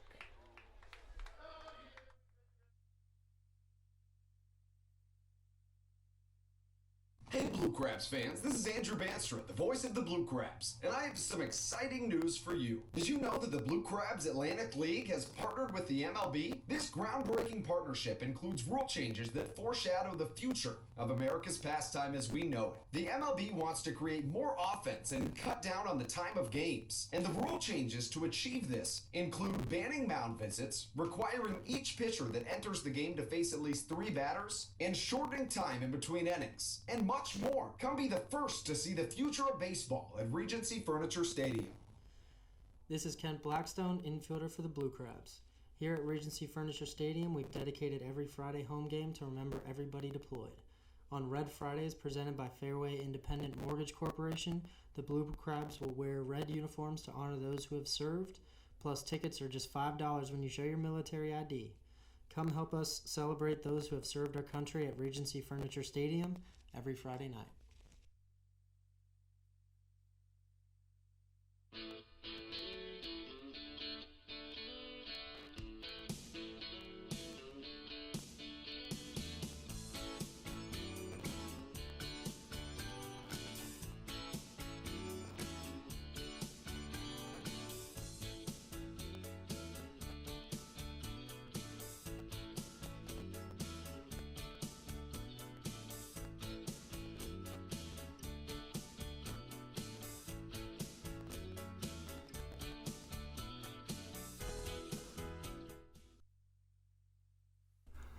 This is Ryan Chafee, and you're listening to the Blue Crabs Broadcast Network. Josh McAdams up to the plate as we take you into the bottom of the 4th inning of baseball. McAdams 0 for 1 with a ground out to the shortstop Melvin Mercedes to lead off the 2nd inning. A team-high 283 batting average, 7 home runs and 32 RBIs for the right-handed hitter. McAdams is very much a two-way player. Hits around 95 on the gun. As Jonathan Abaladejo comes out for his 4th inning of work. No balls and a strike the count. Albie issues a fastball that's fouled away. The count 0-2.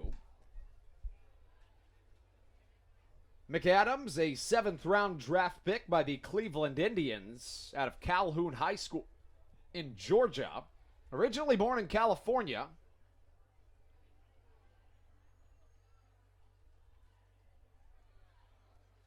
No balls, 2 strikes. Curveball off the outside edge, but it gets away. McAdams thinks about running to first, but just decides to walk back to the base. The count 0-1.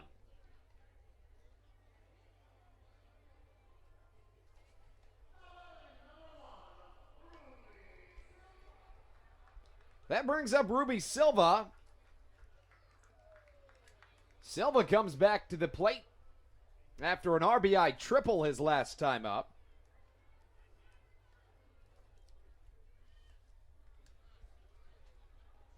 Silva waves the bat above his head.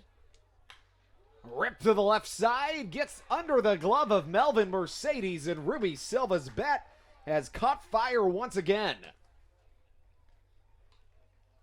Silva's batting average gets up to 250. As the left-handed hitter is the only Blue Crab with a multi-hit effort to this point. Mike Falsetti now comes to the plate. Jonathan Abaladejo has thrown a total of 58 pitches, 36 of them for strikes. Through 3 1/3 innings of work, and his ERA sits 0.01 higher than it entered at 4.86. Mike Falsetti 1 for 1. He singled home a run his last time up as he check swings the ball foul. It's about the third time tonight somebody's just check swing, tried to hold back, and it hit the ball. The ball hit the bat. Luckily for the batters, none of those have gone into fair play yet. Abaladejo, 6'5", 260 pounds, out of San Juan, Puerto Rico. Resides in Tampa, Florida. Did play in the major leagues as a curveball crosses for strike number 2 to Mike Falsetti. Bottom of the fourth inning. Abaladejo pitched in the MLB from 2007 to 2010, and then for a year in 2012. The year with the most appearances was for the Yankees back in 2009. Statistically, the best year as he strikes out Mike Falsetti on 3 pitches. Statistically, the best year for Jonathan Abaladejo was for the Washington Nationals in 2007, where he posted a 1.88 ERA in 14 appearances, 3 earned runs, 12 strikeouts, 2 walks, and a .628 whip. He would then go to the Yankees in 2008, posted a 3.95 in 7 appearances before the 32 appearance 2009 season. In 2010, he appeared in 10 games for the Yankees with a 3.97 ERA. Did not play in the MLB in 2011, but then did in the 2012 season with the Arizona Diamondbacks. 0-1 to Kent Blackstone. Blackstone 1 for 2 today. Now riding a 6-game hit streak. Fastball way outside, the count 1-1. The average for Blackstone is raised in each game of this series. Currently sits at 243. Entered play at 242. Blackstone does statistically qualify for this Blue Crabs team. He's been an everyday player since about a month into the season. 1-1. Ripped to the left side. Josh Bell snags it out of thin air for out number 3. And we're through 4 scoreless. Make that 4 complete, not scoreless at all. 7-2, Stormers on top on the Blue Crabs Broadcast Network.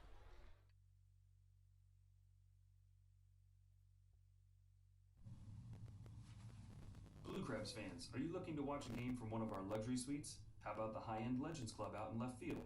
Call 301-638-9788 and ask to speak to a sales representative about your party or group outing. This is Adam Choplik, left-handed pitcher for the Blue Crabs. Every Blue Crabs Wednesday home game is Wind Up Wednesday Ladies Night at Regency Furniture Stadium, presented by Cove Point Winery. At every Wind Up Wednesday Ladies Night, women will get in for just $5 and can order from a long list of fine wines and watch every baseball game from Southern Maryland at the same time. We look forward to seeing you at the ballpark.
This is Tommy Thorpe, and you're listening to the Blue Crabs Broadcast Network.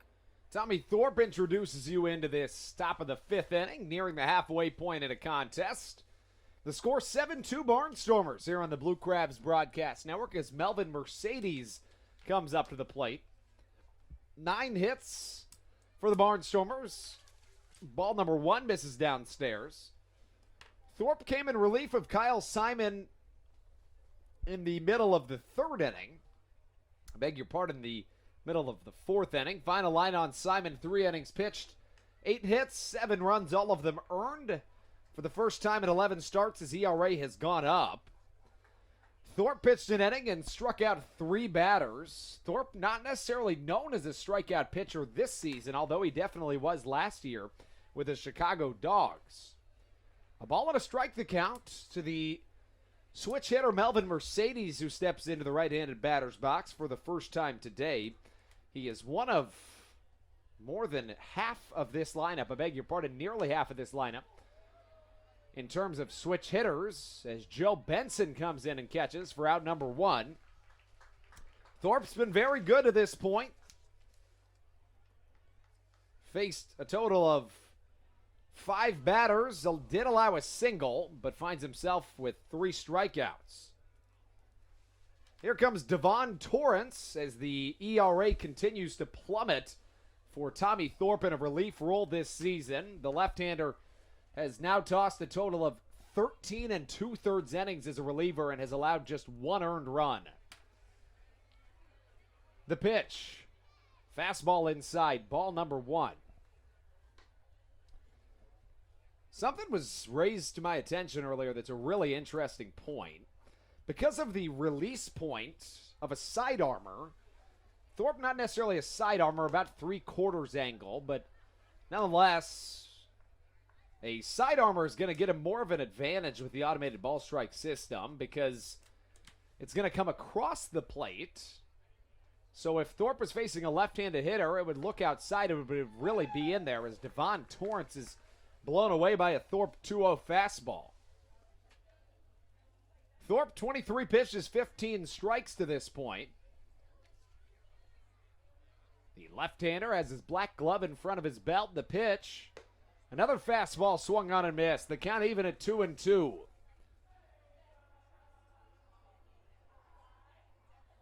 A couple of Blue Crabs contracts were purchased, forcing Tommy Thorpe into a starting role earlier this season. 2-2. Fastball high and away, but it's strike number 3 called. 4 strikeouts for Tommy Thorpe. 2 outs recorded here in this top of the 5th.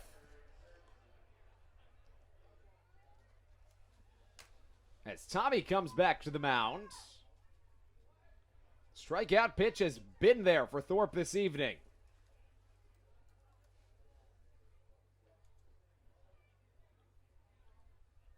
Thorpe 3-7 on the season. Thorpe this season has pitched as many as 6 innings in a game, but his season high for strikeouts is 5. That happened just once. But tonight, he already has 4 strikeouts through an inning and 2/3 as ball number 1 misses to the speedy Darian Sanford. Sanford 1 for 2 tonight, but an RBI in the at-bat that he was out in as ball number 2 misses downstairs. Tommy came up in the Chicago Cubs system, fared very well last season with the Chicago Dogs. A battery between him and Falsetti, who is behind the dish. Darian Sanford not going to steal first. Falsetti sprinting back towards the backstop. And when this rule was created that you can steal first, Darian Sanford was one of the first people to come to mind, considering that he is either him or Rico Noel would be the fastest people in this league. 3 balls and no strikes from Tommy Thorpe to Darian Sanford. The 3-0. High and in, ball number 4. The first walk issued this evening from Tommy Thorpe. And the speedy Darian Sanford, who has stolen 69 bags this season, is now aboard. The batting average not very high against the Blue Crabs this season for Darian Sanford. It entered play at just 151, but he had stolen 17 bags in 17 games played, now 18 and 18. Thorpe's been spectacular outside of that blip on his radar. The count, no balls and a strike to Caleb Gindel. Gindel, top 5 in the league in batting average, home runs, and RBIs. Was voted the team MVP this season. He hit 21 of his 22 home runs at home this year. Another pickoff move to first. It gets away from Josh McAdams. Darian Sanford will go first to third. He's being waved around third. And the throw home almost a little bit high. Beg your pardon, the throw to third. Thorpe had Darian Sanford dead to rights, and that's nearly impossible to do as a left-hander in the Atlantic League, considering you must completely disengage before picking somebody off. Nothing much Thorpe could do about it, though, as it gets a little bit away from him, a little bit away from Josh McAdams. The count now 0-1. Can still get out of this inning unscathed. Gindel already has 2 RBIs today as the count goes to 0-2 to Caleb. Tommy back out onto the mound.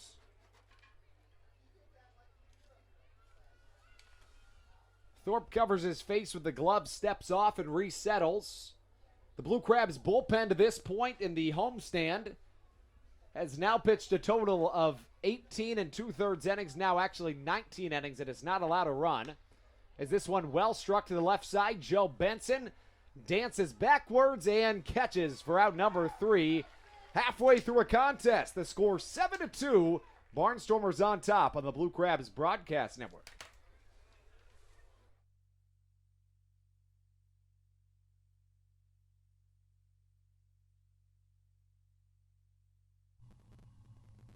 Hey, Blue Crabs fans, are you looking to watch a game from one of our luxury suites? How about the High-End Legends Club in left field?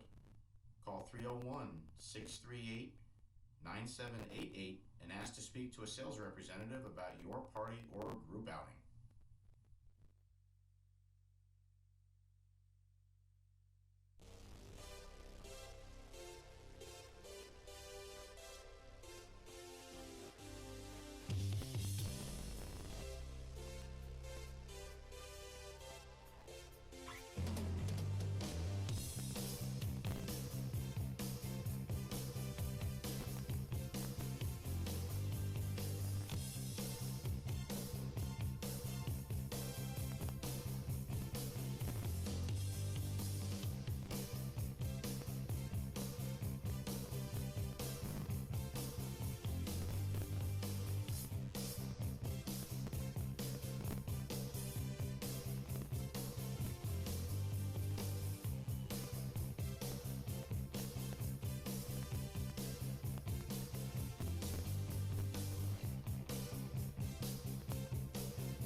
This is Kent Blackstone, and you're listening to the Blue Crabs Broadcast Network. Edwin Garcia up to the box here to lead us off in the bottom of the 5th inning, halfway through a contest here on the Blue Crabs Broadcast Network. Garcia enters play right now, 0 for 2, a fielder's choice, and a strikeout swinging. The Blue Crabs with 6 hits in this game, 2 runs to show for it. As Edwin takes off the outside edge, the count 0-1. Garcia does not strike out a whole lot at home, but has more so in this homestand comparatively. The right-handed hitter entered play hitting .261 in the homestand. He did hit a home run in his 8 games played. Ball 1 off the outside edge. Jonathan Albaladejo to this point in the contest. 4 innings, 6 hits, 2 runs, both of them earned, 2 walks, 3 strikeouts. Albaladejo, the former New York Yankee, Washington National and Arizona Diamondback, 1-1. Curveball off the outside edge, strike number 2. The Diamondbacks, also referred to as the Snakes. My brother is a self-proclaimed newcomer Snakes fan. Also a Chicago Cubs fan. A ball and 2 strikes the count. John Griffin awaits on deck. Garcia waiting the Abaladejo delivery. Fastball ripped the other way, but well foul, and the count at a ball and 2 strikes. Keep in mind, should the Blue Crabs win this contest, they would win the season series against the Barnstormers for the first time in franchise history. Southern Maryland also to look for finishing a half above 500 for the first time since the first half of 2017 as a line drive is hit shallowly to the shortstop Melvin Mercedes. He throws off balance across the infield for out number 1. The second time this game that Garcia leads off an inning. Issues out number 1 of this bottom of the 5th, which gives way to John Griffin. He's 0 for 2 this evening. He has recorded the second out of each of the first and the third innings. Both times a fly out to the right fielder, Caleb Gindel.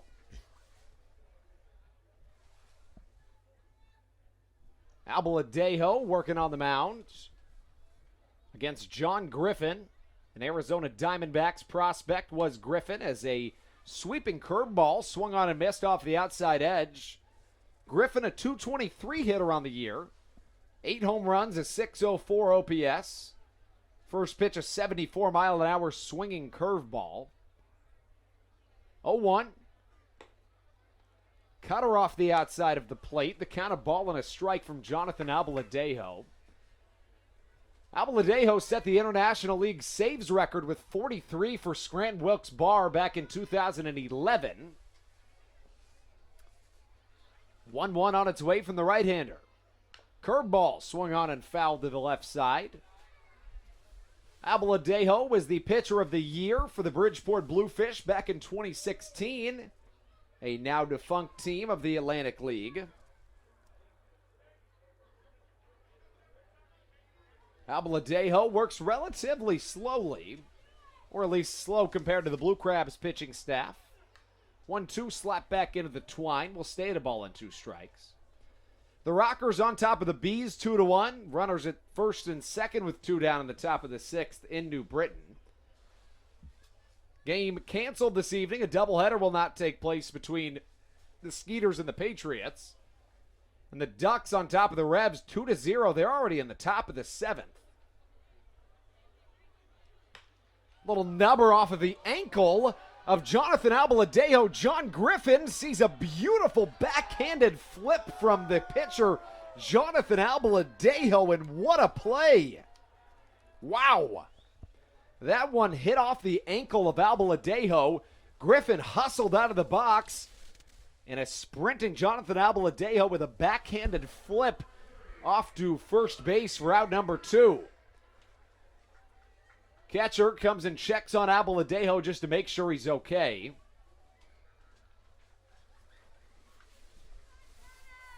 John Griffin reached as high as AA in the Arizona Diamondbacks system as Tony Thomas comes up to the plate. Thomas, .265 hitter on the season, 770 OPS. 1 for 1 this evening with a double off the very brim of the Birch Oil Mini Monster in left field. First pitch to Tony on its way. Fastball inside, ball number 1. Bottom of the 5th inning, 7-2 the score. The Barnstormers on top of the Blue Crabs. The Stormers had scored just 5 runs in their last 8 road games combined entering play, and just a total of 2 runs in the first 3 games of this series. But they played 7 in the first 3 this evening, including 4 in the third. The first time they've scored past the second inning in their last 7 road games. A ball and a strike the count. Here comes Jonathan Abaladejo. Fastball jams up Thomas. Fly to the right side, and Darian Sanford comes in. A wailing fastball. And he comes under it and catches for out number 3. Final home game of the season. We're through 5 innings on the Blue Crabs Broadcast Network. The score 7-2 Lancaster. We'll be right back for the 6th inning on the Blue Crabs Broadcast Network.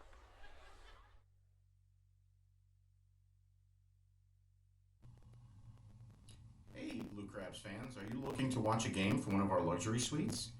How about the High-End Legends Club in left field? Call 301-638-9788 and ask to speak to a sales representative about your party or group outing.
Greg Golson leads us off, and it's top of the sixth inning. We haven't seen a whole lot of scoring ever since that top of the third, where the Barnstormers plated a total of 4 runs, 7-2 the score. Lancaster on top of the Blue Crabs as we enter the sixth inning of play. The Blue Crabs bullpen will be tested in this contest, but they've proved every test to this point in the second half. The Pen this season finds itself .01 away from having the best bullpen ERA in the Atlantic League. It is by far and away the best post-All-Star bullpen in the Atlantic League. Throughout the duration of this homestand, keep in mind we're in Game 10 of the homestand, the Blue Crabs bullpen through 19 and a third innings pitched has not allowed a single run. They've allowed a total of 12 hits and 1 walk through the first 19 and a third innings of work. This one gets away from Mike Falsetti, but he's not going anywhere as Greg Golson. For the first time all season at home this year, we saw 2 stolen bases make that 2 stolen first bases in one game by the Blue Crabs. Ken Blackstone did it in the first and later scored. Corey Vaughn did it in the ninth and nearly scored. Tommy Thorpe's been terrific to this point. 2 innings, 1 hit, 4 strikeouts, and a walk, as Golson swings through strike number 2. First pitch, a 91.5-mile-an-hour slider, followed by a 90-mile-an-hour fastball, then a 91-mile-an-hour fastball. 2 balls, 2 strikes. Fastball lined the other way and foul. Thorpe, entering play, had made 10 appearances as a reliever, 16 starts on the season.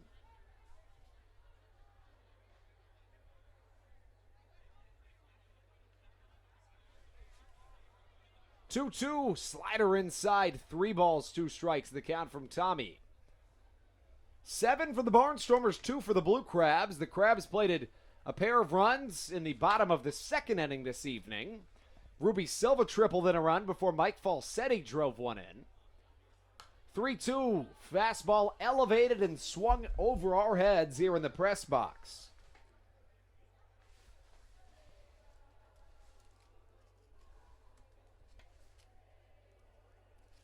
Final home game of the Blue Crabs 2019 season. Game number 137 of 140. Payoff pitch from Thorpe. Fastball misses downstairs. No, he didn't go, says the first base umpire. And that is ball number 4, the second walk for Tommy Thorpe this evening. As Parker Morin comes up to the plate.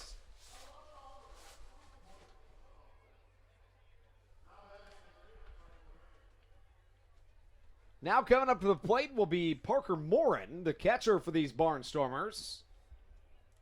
1 for 2 tonight, a double and a walk, as well as a strikeout looking. As Tommy Thorpe comes back to the mound. First pitch swung on and missed. The southpaw fans him on strike number 1.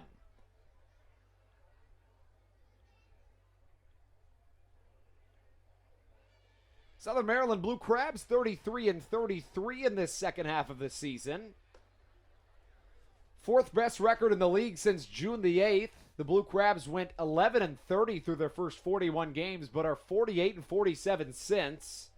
2 games away from being the 3rd best team in the league since that time. As a swing and a miss, strike number 2. Of course, the playoffs work in the Atlantic League that the winner of the first half in each division and the winner of the second half in each division makes the playoffs. If the same team wins both halves, then there will be a wild card that opens up to the entire league over the entire season, as ball 2 is a slider that misses upstairs. Tommy Thorpe steps back onto the mound.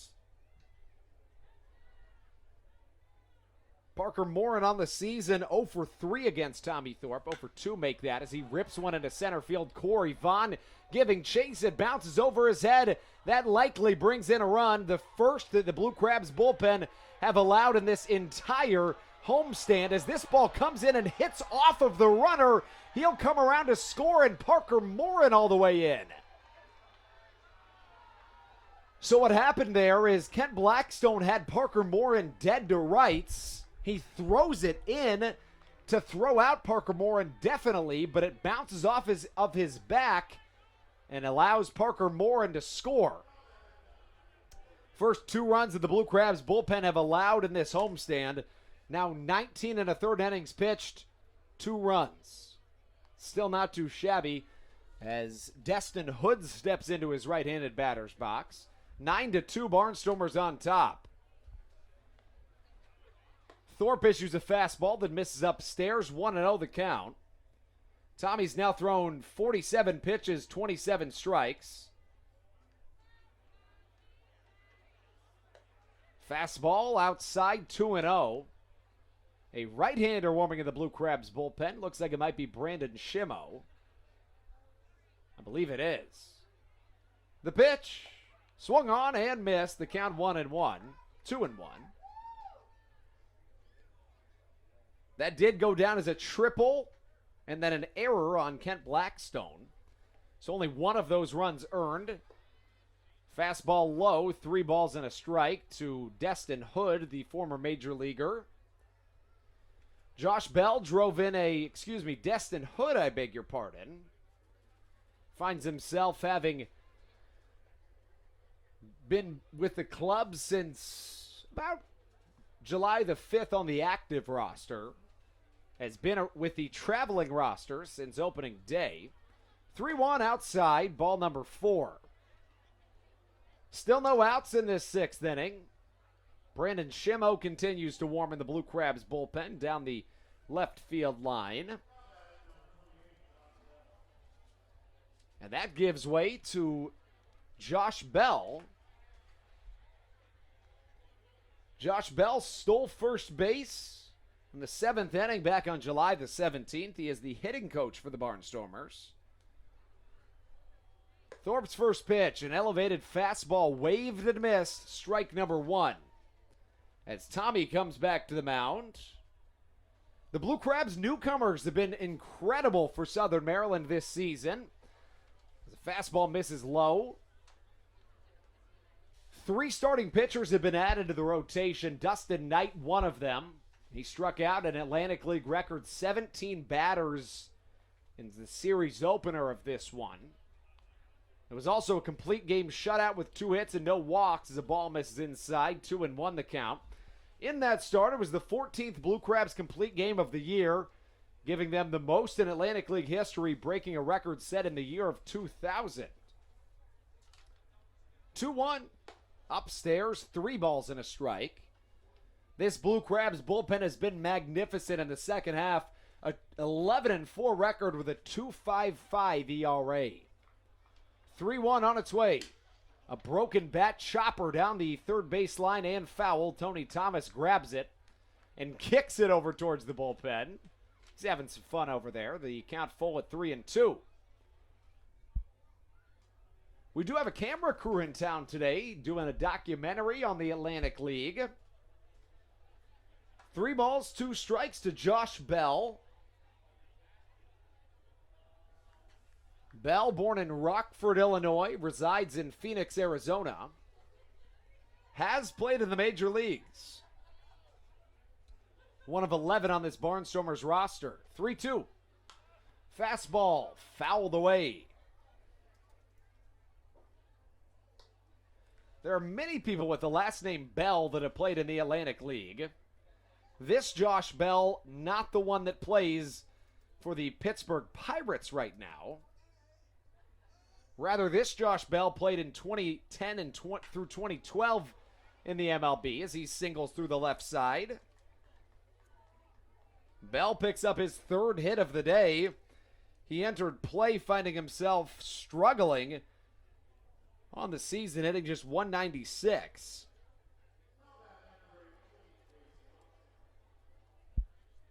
As Tommy Thorpe now has runners at first and second with no outs here in this top of the 6th inning. Thorpe faces off against Casey Hobson. Hobson 1 for 2, 2 runs scored and a walk drawn. Struck out swinging at his most recent at bat. Left on left matchup as a slider catches the outside corner. Strike number 1. Hobson finds himself 1 for 8 against Kyle Simon on the year, the Blue Crabs starter. 1 for 3 with an RBI and a walk drawn against Tommy Thorpe entering play this season. Hobson enters play hitting .297 against the Blue Crabs. 4 home runs in 18 games. The 0-2 from Tommy. Fastball, swing and a miss, strike number 3. Tommy Thorpe ties a season high for strikeouts in a game with 5 of them. Let's consider that Tommy Thorpe has thrown as many as 6 innings in an outing this year. He's now struck out 5 batters through 2 1/3. And that gives way to Melvin Mercedes. Mercedes to this point in the contest finds himself 1 for 3 with 2 RBIs. 1 away, runners at first and second as a ball misses outside from the left hand of Tommy Thorpe as Brandon Shimmo continues to warm in the Blue Crabs bullpen. Melvin Mercedes, his longest hit streak of the year was 3 as this one gets away from Mike Falsetti. No movement from the runners. And the count 2 balls and no strikes. Currently on a 1-game hit streak as he was 2 for 4 yesterday. 4 for 11 in his most recent series, including a 4 for 4 game with a home run and 3 RBIs. 1 away in the top of the 6th. The runners at first and second as Tommy Thorpe reclaims the pitcher's mound. Thorpe will look back to second and a long one. Fastball, inside and high. The count 3 balls and no strikes. So those newcomers we were talking about for the Blue Crabs, they've been fantastic. They combined to have made 7 starts, 5 of which have been 7+ inning shutouts. As I believe this one came in and hit Melvin Mercedes. Either that or ball number 4. Nonetheless, the bases loaded with just 1 away. Kevin McGovern and Mitch Lampson combined for 47 2/3 innings pitched, have allowed a total of 6 earned runs for a 1.13 ERA and 44 strikeouts in less than 48 innings. They account for 2 of the team's 6 double-digit strikeout performances this season. McGovern struck out 10 in 5 innings last night. First pitch, high and away, the switch-hitting Devon Torrance. Torrance 1 for 3 tonight. Struck out twice, singled in a run back in the second. That drove in the first run of this game. Breaking ball downstairs, ball number 2. Tommy Thorpe, 66 pitches, 35 strikes. He's allowed 2 runs, 1 of them earned to this point, 4 walks, 5 strikeouts. 2-0. Fastball high and outside. The count 3 balls and no strikes. The Ducks and the Rebs are already in the top of the 8th, 2 away in that frame. 2-0 score, Ducks on top. The Rockers on top of the Bees 2-1. As the Blue Crabs will need a big comeback hope to stay above 500 in the second half. As ball number 4 misses, and that'll walk home a run to bring Stan Clyburn out of the bullpen. Beg your pardon, out of the dugout, as Tommy Thorpe's night will conclude. The Rockers on top, 10-2, bases loaded when Brandon Shimo comes in on the Blue Crabs broadcast network.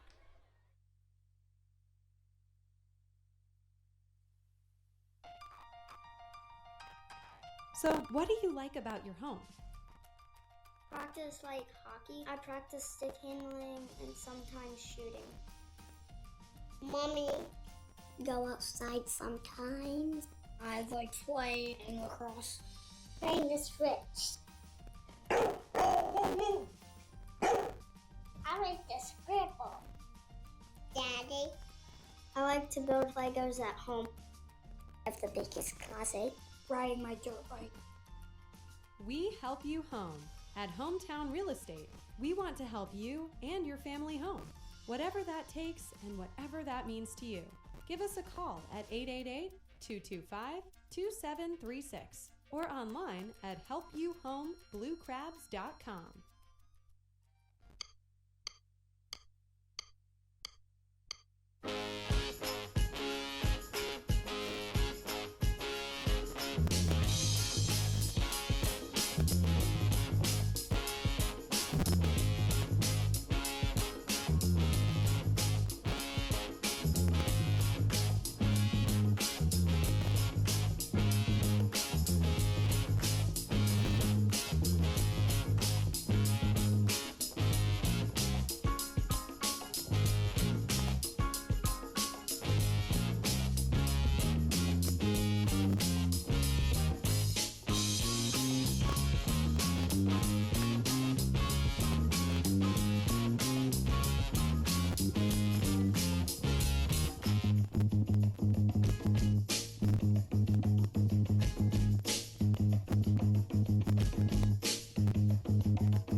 This is Charlie Valerio, and you are listening to the Blue Crabs Broadcast Network. Bases loaded with 1 down as we return to the top of the 6th. Brandon Shimo takes the mound for the Blue Crabs. A 7.90 ERA on the season.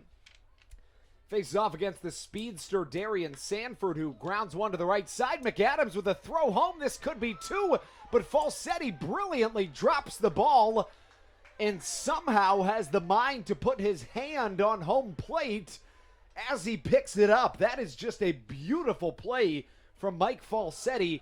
He drops the ball, but I don't even know how he would have thought to put his hand on home plate. Somehow it does, and he saves a run. 2 away here in the top of the 6th. First pitch of Brandon Shimo's day is a ground ball out. That run that allowed on Tommy Thorpe will now go down as earned. Caleb Gindel up to the plate, takes a ball off the outside edge. The count 1-0. Gindel 1 for 4 tonight in his 5th at bat here in the 6th inning of play. Bases loaded, 10-2 Barnstormers. 3 runs here in this 6th inning and the bases loaded. Ball on the outside corner, 2-0 from Brandon Shimo. Shimo spent all of 2018 and the beginning of 2019 with the Chicago Dogs. He is in his 4th season. I beg your pardon, he is the 4th Chicago dog to join the Blue Crabs this season.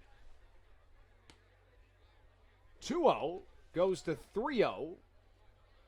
Shemo in danger of walking home the second run that the Blue Crabs pitching staff would have in this inning. That run would go against the left-hander Tommy Thorpe. No action in the Blue Crabs bullpen. 3-0. Outside, low and away. Ball number 4, and that brings home a run. 11-2 Lancaster here in this final Blue Crabs home game of the season. That gives way to Greg Golson. And the Blue Crabs pitching staff has struggled with the walks here in this inning. And they have now hit around as Greg Golson will hit for the second time in the inning. Golson to this point, 1 for 3 with a walk drawn. He now has a hit in each of the games in this series. Shemo on his way as a slider misses inside. The count 1-0. Brandon Shemo in his 6th season of professional baseball, making his 2nd stint in the Atlantic League after pitching in more than 50 games in 2017 as a member of the New Britain Bees. 1-0. Off the outside corner, 2 balls, no strikes. As Brandon Shemo returns, he's pitched once against the Barnstormers this season. Pitched 1 inning, no runs, no hits, no walks, no strikeouts. A ball and no strikes. The pitch on its way to Greg Golson. Fastball off the outside corner. The count, I beg your pardon, is now 3 balls and no strikes. As Greg Golson steps back up to the plate. Golson, a .265 hitter on the season. Here comes Shemo. Fastball in there, strike number 1. This is the same Barnstormers team that the Blue Crabs stole first base against for the first time in professional baseball history back on July the 13th. 3-1 on its way. Inside, ball number 4. And the Blue Crabs have now walked home their 3rd run of this inning. Tommy Thorpe walked 1 in. Shemo walked another in. And Brandon has now walked 2 batters. The Blue Crabs pitching staff combines for a total of 11 walks, 11 hits, and 11 runs through the first 5 2/3 innings pitched. Here comes the left-handed batsman, Parker Morin, as the ball misses on the outside corner. 1-0 the count. I would anticipate that Josh McAdams might get to pitch in this contest. His arm is very good. It sits at about 95. Shemo off the outside edge, fouled into the seating bowl. The count 1-1. Runners on first, second, and third, and Tommy Thorpe's line has been closed. 2 1/3 innings pitched, 3 hits, 5 runs. They were all earned. 5 walks, 5 strikeouts. Tied a season high in the strikeout column. 1-1 on its way. Ripped into the left center alley. That should be 1, maybe 2, as they're going to send the runner around. Joe Benson was unable to come up with that ball, and they'll send all 3 runners home, as that could potentially, not quite an inside the Parker, but it makes the score 15-2 Barnstormers. The Lancaster Barnstormers had scored a total of 5 runs in their last 8 road games entering play today, and it just goes to show that anything can happen in the game of baseball. Southern Maryland now trailing by a score of 15-2. As a run comes around to score, Parker Morin drives in another run as Destin Hood comes up to the plate.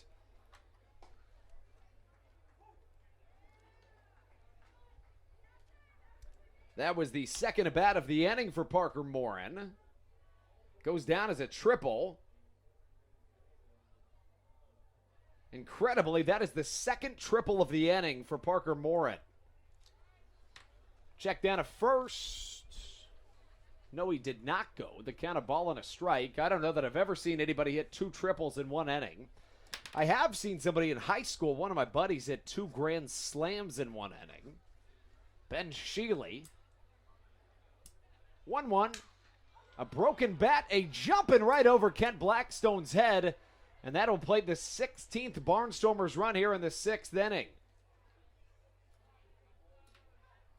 The 3rd earned run charged to Brandon Shimmo. Blue Crabs pitching staff has been just fantastic through the first 9 games of this homestand, but have tremendously struggled today. The pitching staff, 2 times in this homestand alone, had at least a 22-inning streak without an earned run. Most recently, a 26 and a third inning streak. They found themselves with an ERA at 1.33 through the first 9 of this homestand. Through 17 and a third innings of work, they hadn't allowed an earned run and had given up just 7 hits. That was the bullpen. They also allowed 2 walks. The starters combined for 1.71 ERA. But this evening, the Blue Crabs have given up 15 earned through 5 2/3. His ball is going to catch the outside corner, the count 1-1. Kyle Simon went 3 innings, 8 hits, 7 earned, 3 walks, and a strikeout. Tommy Thorpe, 2 1/3, 3 hits, 6 earned runs, 5 walks, 5 strikeouts. His ball misses inside Josh Bell, 2-1 the count. Brandon Shimmo was tossed the 3rd of an inning, 2 hits, 2 walks, 3 earned runs. Josh Bell, 3 for 4 today.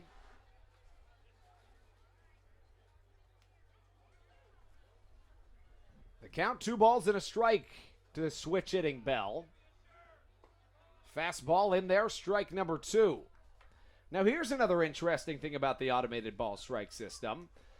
Typically, when a situation like this happens where it's a big blowout, the umpires will start expanding the strike zone a little bit. Well, that can't happen tonight because they do not control the strike zone. A chopper to the right side. This could be the end of an ugly inning for the Blue Crabs, who allow 9 runs here in this top of the 6th. And that'll get us through the inning. Southern Maryland really struggled in this frame, allowing the 9 runs in this contest. That is the most they have allowed in an inning this season. Let's send it into the bottom of the 6th. The 16-2 Barnstormers lead on the Blue Crabs Broadcast Network.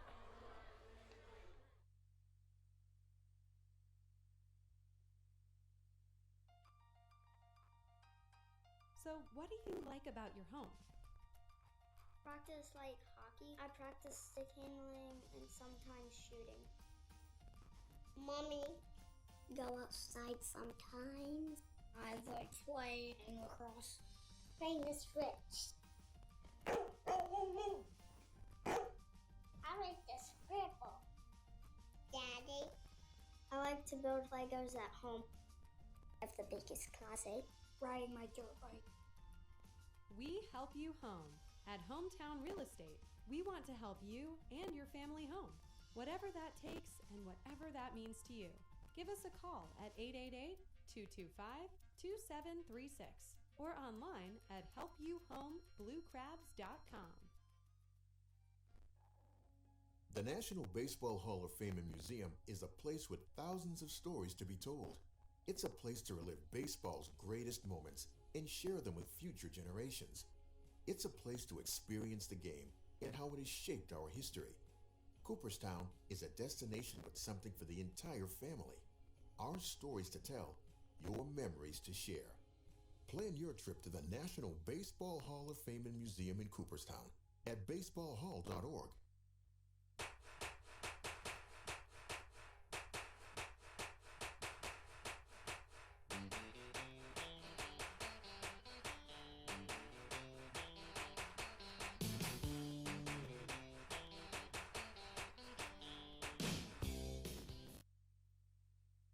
This is Ruby Silva, and you are listening to the Blue Crabs Broadcast Network. The Lancaster Barnstormers scored just 5 runs in their most recent 8 road games, but have scored 16 runs in this contest, which is a season high, and have scored 9 runs in the most recent half inning, which is also a season high. Anything could happen on any given night in the game of baseball. Bottom of the 6th, Jonathan Albaladejo back to the mound. Corey Vaughn up to the plate. This evening, Vaughn 0 for 1 with a walk drawn, and his final home game is a Blue Crab. Final game of the season, Vaughn will retire after this season. Earlier in this homestand, the Blue Crabs' bats became uncorked. After not scoring an earned run in 24 straight innings, the Blue Crabs combined for 8 home runs over their next 3 games. 1-1. Curveball swung and missed. The count 1-2. The Blue Crabs 9-9 against the Barnstormers this season. 6-3 here at home. 6-3 in the second half against Lancaster. A ball and 2 strikes from Albaladejo, the pitch. Another curveball off the plate, 2-2 the count to Corey Vaughn. Last season, Vaughn hit .317 with 6 home runs, 24 RBIs, and 28 runs scored over the final 37 games of the season. Joe Benson on deck. After Benson will be Josh McAdams. 2-2. Curveball low and away. 3 balls and 2 strikes. Vaughn last season led the Blue Crabs in home runs, walks drawn, runs scored, hit by pitches, and outfield putouts. Payoff pitch from Jonathan Albaladejo on its way. Curveball swing and a miss, strike number 3 to Corey Vaughn. Joe Benson up to the plate. Benson 0 for 2 this evening. Make that 1 for 2 with a run scored.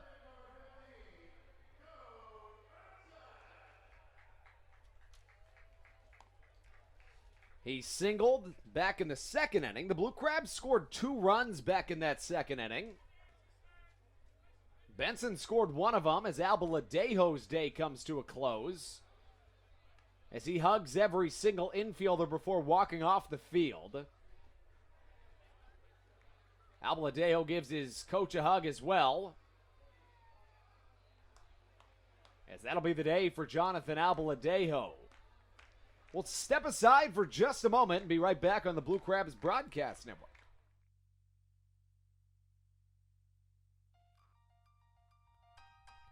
So, what do you like about your home? Practice like hockey. I practice stick handling and sometimes shooting. Mommy. Go outside sometimes. I like playing lacrosse. Playing the Switch. I like the scribble. Daddy. I like to build Legos at home. I have the biggest closet. Riding my dirt bike. We help you home. At Hometown Real Estate, we want to help you and your family home. Whatever that takes and whatever that means to you. Give us a call at 888-225-2736 or online at helpyouhomebluecrabs.com.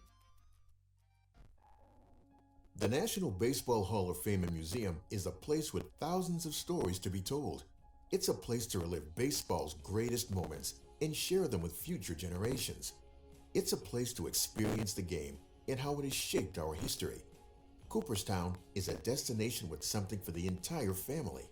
Our stories to tell, your memories to share. Plan your trip to the National Baseball Hall of Fame and Museum in Cooperstown at baseballhall.org.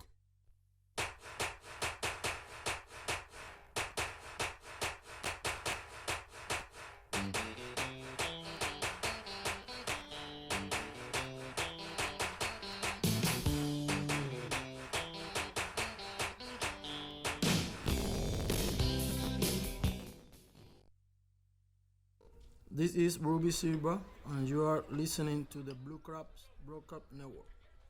So Jonathan Albaladejo, a one-time Atlantic League Pitcher of the Year back in 2016, who holds the record for the most strikeouts in an Atlantic League season that same year, has now most likely made his final appearance in the Atlantic League. The right-hander hugged every single one of his teammates before coming off the field as Joe Benson grounds to the left side. As this one is going to be put away for out number 2. Albaladejo hugs his teammates before walking off of the field. And now Josh McAdams comes up to the plate. McAdams this evening finds himself 0 for 2. He has struck out once. Give you the final line on Albaladejo in just a moment. Final line on Jonathan Albaladejo this evening. He goes 5 1/3, 6 hits, 2 runs. They're both earned, 2 walks, 4 strikeouts.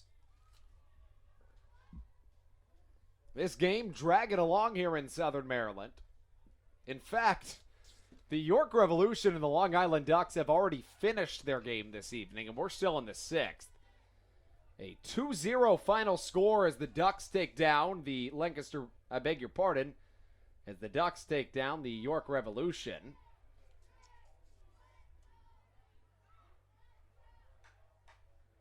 As the Let's Go Blue Crabs chants start here in Southern Maryland as Josh McAdams strikes out. That'll do it for the first 2/3 of a baseball game. The score 16 for the Barnstormers, 2 for the Blue Crabs on the Blue Crabs Broadcast Network.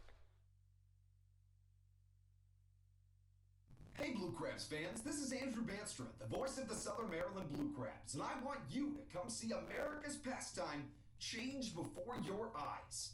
Did you know that the Atlantic League is partnered with the MLB starting this season to incorporate an electronic strike zone to call balls and strikes at Blue Crabs games? That means a radar tracking technology and an MLB-defined strike zone will determine strikes and balls at Southern Maryland Blue Crabs games this season.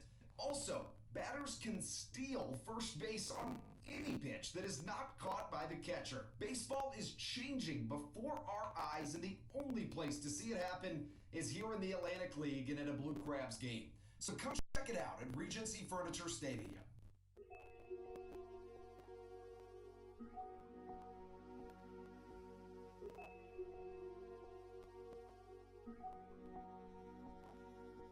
Silky Beat.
This is Ryan Chafee, and you're listening to the Blue Crabs Broadcast Network. Brandon Shimoa back out onto the mound as we start the final third of the final home game of the Blue Crab season It is not bittersweet at all. It is just sad, to be completely honest with you.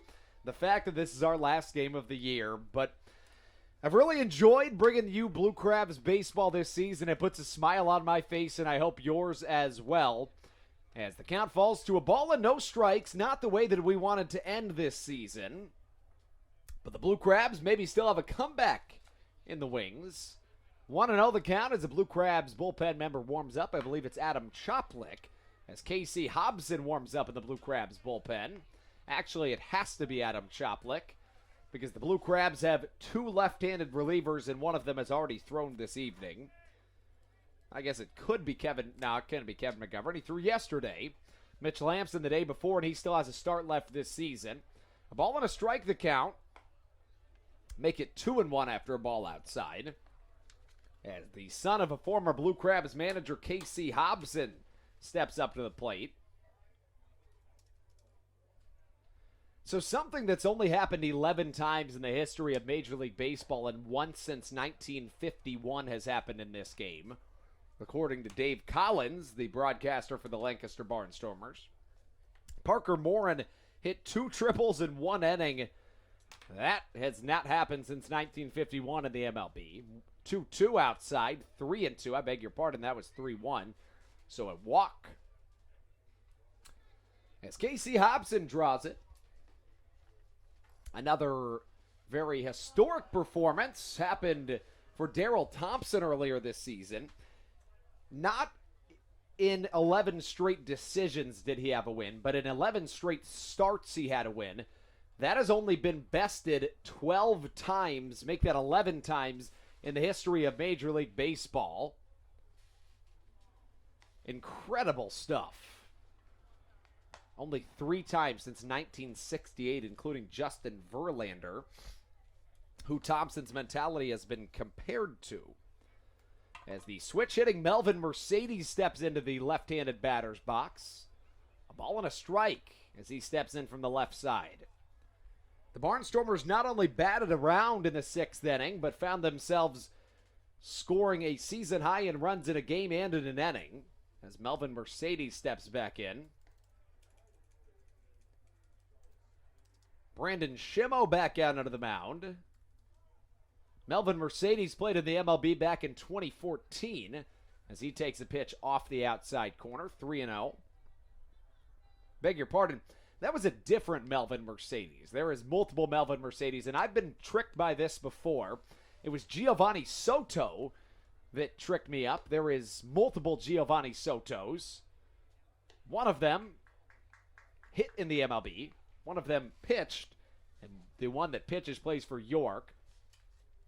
The Melvin Mercedes that pitched in the MLB, a different one. He pitched in 1 game for the Detroit Tigers, 2 scoreless innings, no walks, 2 strikeouts. I don't know the guy, but that's a classic example of why is he not getting another shot. 2014. That Melvin Mercedes has played in the independent scene. He found himself playing in the Atlantic League for York. Why not? In 2017. Ball and a strike the count to make that a ball and no strikes the count to Devon Torrance. Adam Choplick continues to warm in the Blue Crabs bullpen as Charlie Valerio catches him. Maybe we'll see the right-handed pitcher two-way player Josh McAdams at some point in this game. Charlie Valerio and Travis Witherspoon, the 2 individuals that are position players on the bench, or maybe even see Matt Latos hit at some point in this game. Latos went 3 for 4 in 1 game hitting in the Can-Am League last year. A ball and 2 strikes. The Can had a chance to talk with Latos earlier, who has played with a handful of MLB MVPs. Mike Trout, Giancarlo Stanton. He's played with Christian Yelich, 2-2 the count. Said that Mike Trout is just incredible. A great guy to be around and the most talented player he's ever played with. 2 balls, 2 strikes the count. Shimmo sets the fire. Inside, 3 balls and 2 strikes. Shimmo struggled with the control this evening, as has the entire Blue Crabs pitching staff. Southern Maryland has issued 12 walks in this game. The season high for walks issued by a Blue Crabs pitching staff is 12. I beg your pardon, is 10. So that has been surpassed. In fact, the Blue Crabs walked 10 Lancaster Barnstormers as a line drive back to the pitcher, Brandon Shimmo, a double off at second. 2 outs for Brandon Shimmo on a double play back to himself. Shimmo has walked 4 batters in now 1 inning pitched, 3 earned, 2 hits. Kyle Simon got the start, 3 innings, 8 hits, 7 runs, all of them earned, 3 walks and a strikeout. Tommy Thorpe then went 2 1/3, 3 hits, 6 earned, 5 walks, 5 strikeouts. Brandon Shimmo has now gone an inning. Make that an inning and a third. As Adam Choplin continues to warm in the Blue Crabs pen. Mitch Lamson down there, kind of just going through his motions in the Blue Crabs dugout. He is a hard worker. I've seen him on multiple occasions, just standing in the bullpen, no ball, just going through his windup. He's kind of doing it in the dugout right now, just practicing throwing. I believe that's Lamson. Ball inside, 2-0 the count. Darian Sanford up to the plate, 1 for 3 this evening. Sanford, the speedster, once stole 99 bags in less than 99 games. 2-0. Inside, ball number 3.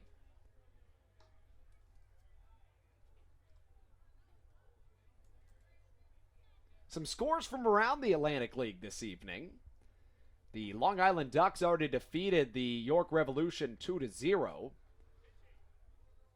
The Patriots and the Skeeters will not play their doubleheader this evening. It was postponed due to tropical storm going through, and a big-time victory for the New Britain Bees. They're up a big-time lead, 6-3, bottom of the 7th, 1 on with 2 down.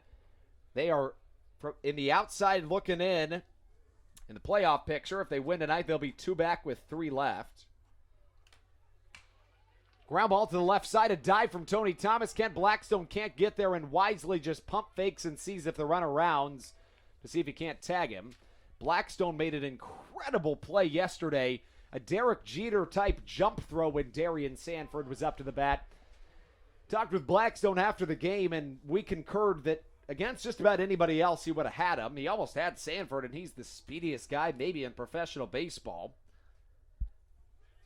As a left-handed hitting Caleb Gindel comes to the plate. Gindel this evening has already had 5 plate appearances. We're in the 7th. Plate appearance number 6 starts off with a strike on the outside corner that is actually a ball. 1-0 the count. 70th and final Blue Crabs home game of the season. Game number 137 of 140 on the campaign. 1-0 on its way. Fastball inside, ball number 2.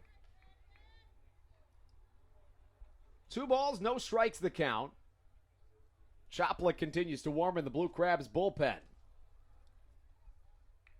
Southern Maryland will head to Sugar Land, Texas for their final 3 games of the season. It's going to be interesting to see what happens there as ball number 3 misses outside.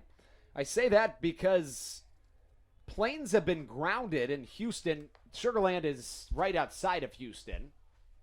Planes have been grounded in Houston because of a tropical storm going on. 3-0. In there for strike number 1. So I don't even know how the Blue Crabs are going to get down there. Skeeters have had a couple of games postponed in these last couple days. I don't know what's going to happen with their remaining games because they're not all that close to Somerset. 3-1 inside ball number 4. And that'll load the bases with 2 down as Stan Clyburn comes out to the mound to pull the string on Brandon Shimmo's evening. Let's take a short break. We're close to the 7th inning stretch here on the Blue Crabs Broadcast Network. The National Baseball Hall of Fame and Museum is a place with thousands of stories to be told. It's a place to relive baseball's greatest moments and share them with future generations. It's a place to experience the game and how it has shaped our history. Cooperstown is a destination with something for the entire family. Our stories to tell, your memories to share. Plan your trip to the National Baseball Hall of Fame and Museum in Cooperstown at baseballhall.org. This is Adam Choplik, left-handed pitcher for the Blue Crabs. Every Blue Crabs Wednesday home game is Wind Up Wednesday Ladies Night at Regency Furniture Stadium, presented by Cove Point Winery. At every Wind Up Wednesday Ladies Night, women will get in for just $5 and can order from a long list of fine wines and watch every baseball game from Southern Maryland at the same time. We look forward to seeing you at the ballpark.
This is Matt Latos, and you're listening to the Blue Crabs Broadcast Network. Not a whole lot of relievers in the Atlantic League have been better than Adam Choplik this season, who inherits the bases loaded. Earlier in this season, Choplik found himself inheriting the bases loaded in back-to-back nights, allowed just one run. Greg Golson steps up to the box. First pitch, strike down low, 0-1 the count. Choplik's numbers on the season, make that 3-2 with a 2.21 ERA. Adam Choplik at one point this season had an 18 and a third inning stretch without a single earned run. 0-1. Fastball chopped to the shortstop. Ken Blackstone fired to second just in time. And that'll put us into the seventh inning stretch. Folks, I know we haven't been talking a whole lot this inning, but this is your last Sweet Caroline time of the season. Let's get right to it. This is Kent Blackstone, infielder for the Blue Crabs. Here at Regency Furniture Stadium, we've dedicated every Friday home game to remember everybody deployed. On Red Fridays, presented by Fairway Independent Mortgage Corporation, the Blue Crabs will wear red uniforms to honor those who have served, plus tickets are just $5 when you show your military ID. Come help us celebrate those who have served our country at Regency Furniture Stadium every Friday night.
This is Kent Blackstone, and you're listening to the Blue Crabs Broadcast Network. Now that's a sad sight right there, seeing the last Sweet Caroline time of the season. Boy, have I had fun with you guys on the Blue Crabs Broadcast Network this season. Thanks so much for tuning in. Andrew Banster here to take you through the bottom of the 7th inning as Ruby Silva leads us off. Silva is 2 for 2 tonight, the only Blue Crab with a multi-hit effort to this point. Now, there's going to be a really interesting situation that goes on in Sugarland right now because all planes are grounded in Houston, Texas as Logan Sawyer comes back for his second inning of work. But if all planes are grounded and the Blue Crabs are out of the playoff picture and the Somerset Patriots are not, well, then does Somerset just, if they can't leave, just stay and play against the Sugarland Skeeters? If the Blue Crabs can't even get down there anyways? I mean, what exactly is going to happen? But then the problem becomes Somerset's supposed to play New Britain, who's also still in the playoff picture. So then what happens there? And the Rockers are in it too as a short hop off to first just in time to get Ruby Silva for out number 1 in the bottom of the 7th. 16-2 Barnstormers. Blue Crabs haven't scored since the first, make that second inning. The Barnstormers played at 3 in the second. The Blue Crabs played at 2. Scores around the Atlantic League. The Bees on top of the Rockers, 6-3. The Ducks have beat the York Revolution by a score of 2-0. Logan Sawyer misses upstairs, 1-0 the count.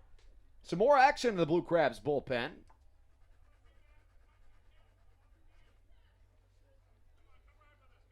A ball and no strikes the count. Fastball low and away, 2-0. The Blue Crabs pitching staff was just outstanding through the first 9 games of this homestand. 2 times they had a streak of at least 22 innings without an earned run. Most recently, yesterday ended a 26 and a third inning streak without an earned run as Falsetti swings through a strike.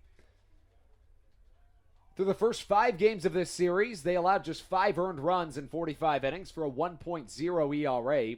The ERA on the homestand entered play at 1.33. Through 17, make that 19 and a third innings of the bullpen's work. They did not allow an earned run, and then it all came falling down. The Blue Crabs starters had a 1.3, make that a 1.71 ERA in the homestand. Those will all go up today as Tommy make that Mike Falsetti hits one to the right side. Coming under it, Darian Sanford catching for out number 2. But the Blue Crabs pitching staff to this point on the day finds itself with Kyle Simon getting the start. 3 innings pitched, 8 hits, 7 earned, 3 walks, and a strikeout. Tommy Thorpe tied a season high for strikeouts. 2 and a third innings, 3 hits, 6 earned, 5 walks, 5 strikeouts. Brandon Schimmo walked 5 in an inning and a third, 3 hits, 3 earned runs. And then Adam Choplik gotten out. As we're almost done with the 7th inning of play here, Kent Blackstone taking a ball off the outside of the plate. Blackstone singled to start off this game offensively for the Blue Crabs. As the right-hander continues to warm in the Blue Crabs bullpen. Can't quite tell who that is. Maybe James Dykstra. Blackstone rips one to the right side. Coming up with a Darian Sanford to throw to first in time. And the quickest half inning we've seen in this game takes us in to the bottom, make that the top of the 8th inning of baseball here in Southern Maryland. The score 16-2, Barnstormers on top on the Blue Crabs Broadcast Network.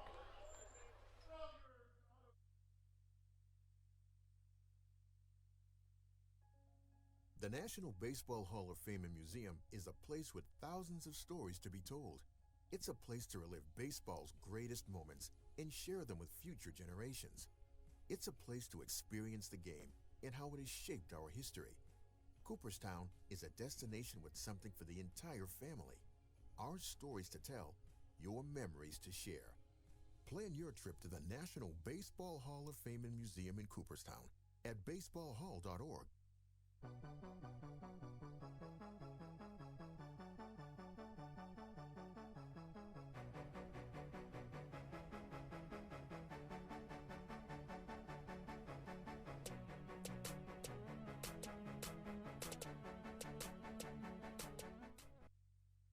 This is Daryl Thompson, and you're listening to the Blue Crabs Broadcast Network.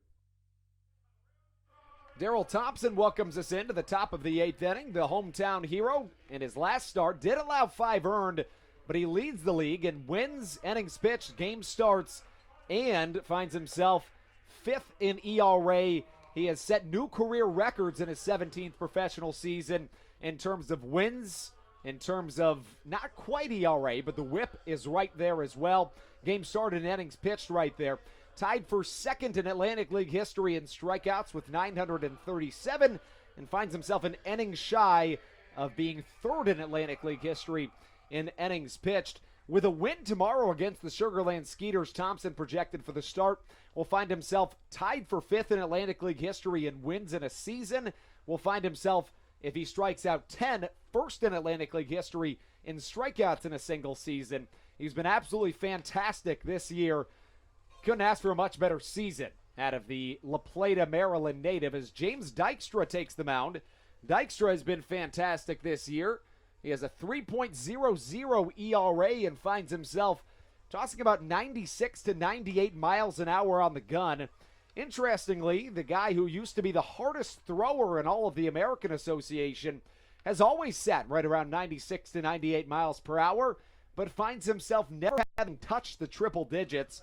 Thanks to the MLB Atlantic League rule changes, we do have access to velocity immediately coming off the gun. And now Parker Morin steps to the plate, who has a really interesting story. He had 2 triples in 1 inning earlier today. That has happened 11 times in Major League Baseball history, and it was his first 2 triples of the season, just the 13th and 14th of his career. Thanks to Dave Collins with those stats, as strike number 1 is fouled back into the screen. The count 0-1 to Parker Morin. Morin, 2 triples tonight. A 697 on base for make that OPS. A 253 batting average that has certainly spiked since the beginning of this series. Dykstra comes back. On his way with his next pitch. 0-1. Fastball well struck to the left center alley. That ball's got a chance, but Joe Benson comes under it, and he will catch for out number 1. First pitch was at 95.8 miles an hour as James Dykstra records a quick out. Next man up to the plate will come in the form of Destin Hood, a MLB veteran. Hood comes up to the plate. To this point in the contest is 1 for 3, 2 walks, 2 runs, an RBI, and a strikeout. Is one of 5 individuals with the last name Hood to have appeared in the MLB. As the count goes to 1-0. Born on April 3rd, 1990 in Mobile, Alabama. A second-round draft pick in 2008 by the Washington Nationals out of St. Paul's Episcopal School in Mobile, Alabama. 1-1 the count as Dykstra's evening continues. Dykstra, the ERA now sitting under 3.0 on the season. Joined the Blue Crabs from the Sugarland Skeeters earlier this year. 0-2. Well struck to the right side, but foul. Dykstra, after beginning with the Skeeters, posting a 1-0 record and a 3.75 ERA, signed with the Blue Crabs on June the 4th of this season. Just a couple of days later, the Blue Crabs started their best streak of the season. Started the season 11-30, but turned things around and have been 48-47 since. That is nearly the 3rd best record in the Atlantic League, but sits at 4th. The Rockers have played it a run. 6-4 New Britain in the top of the 8th inning. Runner on second with 1 down. If the Rockers win tonight, they'll clinch a playoff berth. It'll be their first time in Atlantic League. Beg your pardon, it'll be their first time ever because they're in their inaugural season. As James Dykstra comes back, the 1-2, curveball downstairs, and the count evens up at a ball and 2 strikes. 16-2 the score. The Barnstormers on top thanks to a season-high 9-run 6th inning. Additionally, the Barnstormers have not scored this many runs in a game this season. 2-2. Fastball roped the other way and foul. This is a Barnstormers team that had played at just 5 runs combined in their 8 games prior on the road, coming into today. And just 2 runs in this series in 3 games before tonight. It looks like the Barnstormers will take the season series between the Blue Crabs and the Stormers. Southern Maryland needed to win 3 of 4 in this series to win the season series. Looked like they had a really good chance at doing that after winning the first 2, but it looks like they'll drop the last 2 if all things continue this evening. It would have been the first time in Blue Crabs franchise history that they beat the Barnstormers in a season series. And at the very least, they'll finish 6-4 in the second half against the Barnstormers after a 6-2 start. Strike 3 upstairs, and it's swung on and missed. A strikeout for James Dykstra puts us 2 away in the top of the 8th. 16 runs on 14 hits for the Barnstormers. They have drawn 13 walks in this contest. Now a runner at third with 2 down for the Rockers in the bottom of the 6th. Things will get much, much more simple if the High Point Rockers win tonight, because then the New Britain Bees and the Somerset Patriots would be outside of the playoff picture, which would mean, of course, that it wouldn't necessarily make such a difference if the Somerset Patriots did just stay in Sugar Land to finish their games. But then what do the Blue Crabs do for the next 3 days? Theoretically, Southern Maryland could go and play against the New Britain Bees, because if Somerset can't travel to New Britain, maybe the Blue Crabs will just travel to New Britain, and they'll play instead. 2 balls and a strike, the count from James Dykstra to the left-hander hitting Josh Bell. Bell 3 for 5 this evening. Fastball upstairs, does not steal first, and the count 2-0. And isn't it just so crazy that I even have to say he did not steal first base? What a game, what an incredible season this has been, folks. Let's take you back through the season. Some of the real storylines. We mentioned Daryl Thompson at the top of the inning. Tony Thomas becoming the first player in franchise history. I beg your pardon. The first player in the history of professional baseball to steal first base. The count 3-1. Daryl Thompson set a new franchise record for strikeouts in a season, as well as Dustin Knight breaking an Atlantic League record for strikeouts in a game with 17 on a 5-pitch walk. But, I mean, what incredible stuff we've seen this season.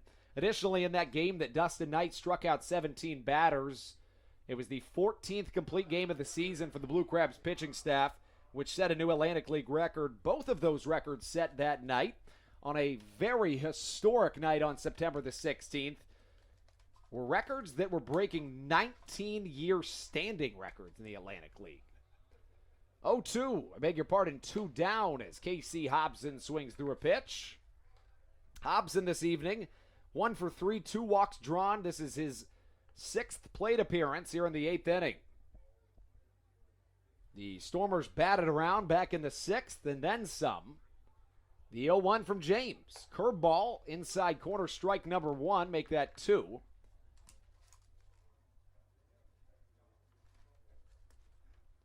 No balls, 2 strikes, 16 runs for the Lancaster Barnstormers in this contest. 16-2 the score. Fastball high and outside, 1-2 the count. Fastest pitch to this point for Dykstra was the first pitch of this at bat. It came in at 97.3 miles an hour. Incredible stuff that the electronic ball strike system and TrackMan, thanks to the MLB Atlantic League rule changes, can immediately give us miles per hour, exit velocity, what have you. Ball and 2 strikes.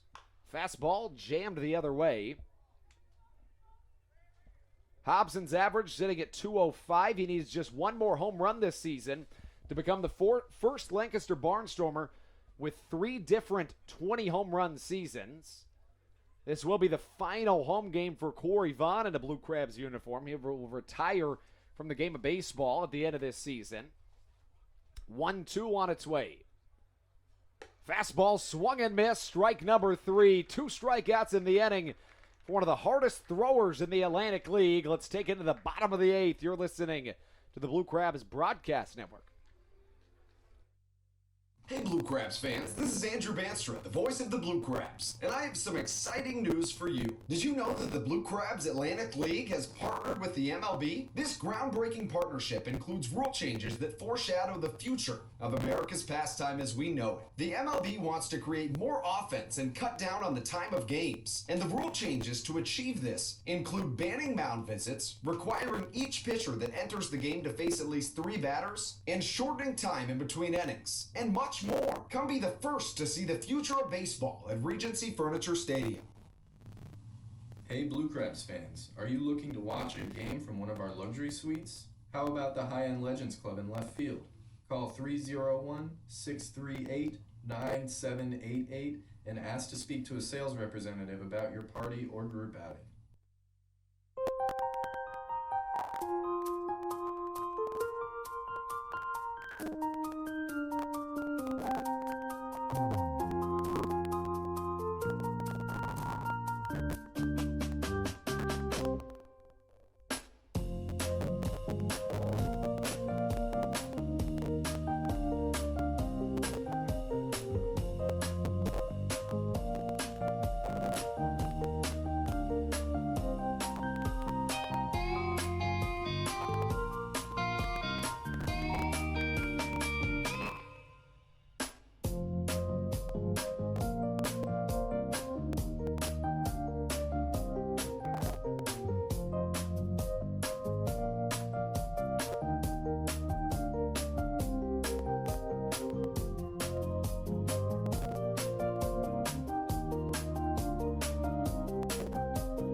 This is Andrew Johnston, and you're listening to the Blue Crabs Broadcast Network. Well, we talk about season themes, and what about the second half that this guy has had? Edwin Garcia with 31 second-half RBIs. He's been terrific. That is nearly as many as he had in 2018 and 2019, make that 2017 in each full season. Newcomer onto the mound as Garcia slaps one the other way. That should be extra bases. He'll round first base and probably just stay at second, and he does, as the Blue Crabs get an extra base hit to lead off this bottom of the ninth. Matt Marksberry onto the mound, a 5.60 ERA for the left-hander. 21 strikeouts and 21 innings pitched to this point on the season. John Griffin comes up to the plate. Griffin 0 for 3 tonight. I beg your pardon. Yes, 0 for 3 tonight. No strikeouts, no walks drawn by the power-hitting righty. Griffin comes out with some country music.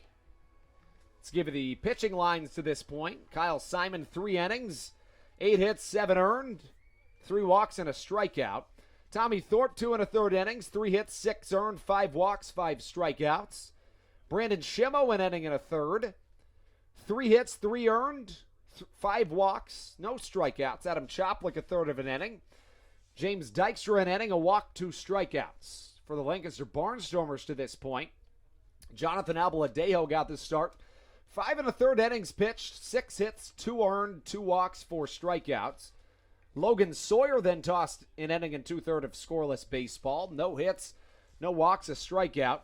And Matt Marksberry is now not recorded out and allowed a hit to this point. 1-1 the count to John Griffin as the Blue Crabs warm somebody up in the bullpen. Looks like Ryan Chafee, but I'd be surprised considering he threw last night. Griffin takes upstairs, 2 balls and a strike the count. Tony Thomas awaits on deck. Corey Vaughn on the hole in what would likely be his final at-bat at home as a Blue Crab.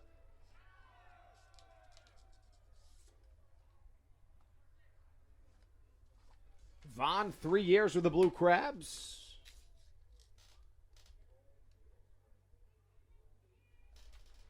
As Griffin takes on the outside corner.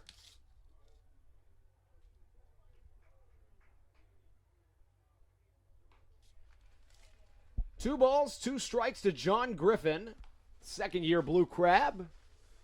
Former New Britain Bee was the first New Britain Bee ever to be signed by the franchise when Stan Clyburn coached there in their inaugural 2016 season. 2-2, swung on and missed. That's strike number 3.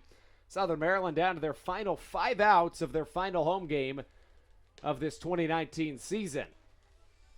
Next year, the Blue Crabs will be hosting the 2020 All-Star Game. You don't want to miss it. July 15th, 2020. Last time the Blue Crabs hosted the All-Star Game, the Freedom Division won 2-1 back in 2013. And Roger Clemens occupied this very booth that I speak to you in now. First pitch from Marksberry. Slap back into the screen, the count 0-1. Tony Thomas 1 for 2 tonight. He doubled off the very top of the Birch Oil Mini Monster.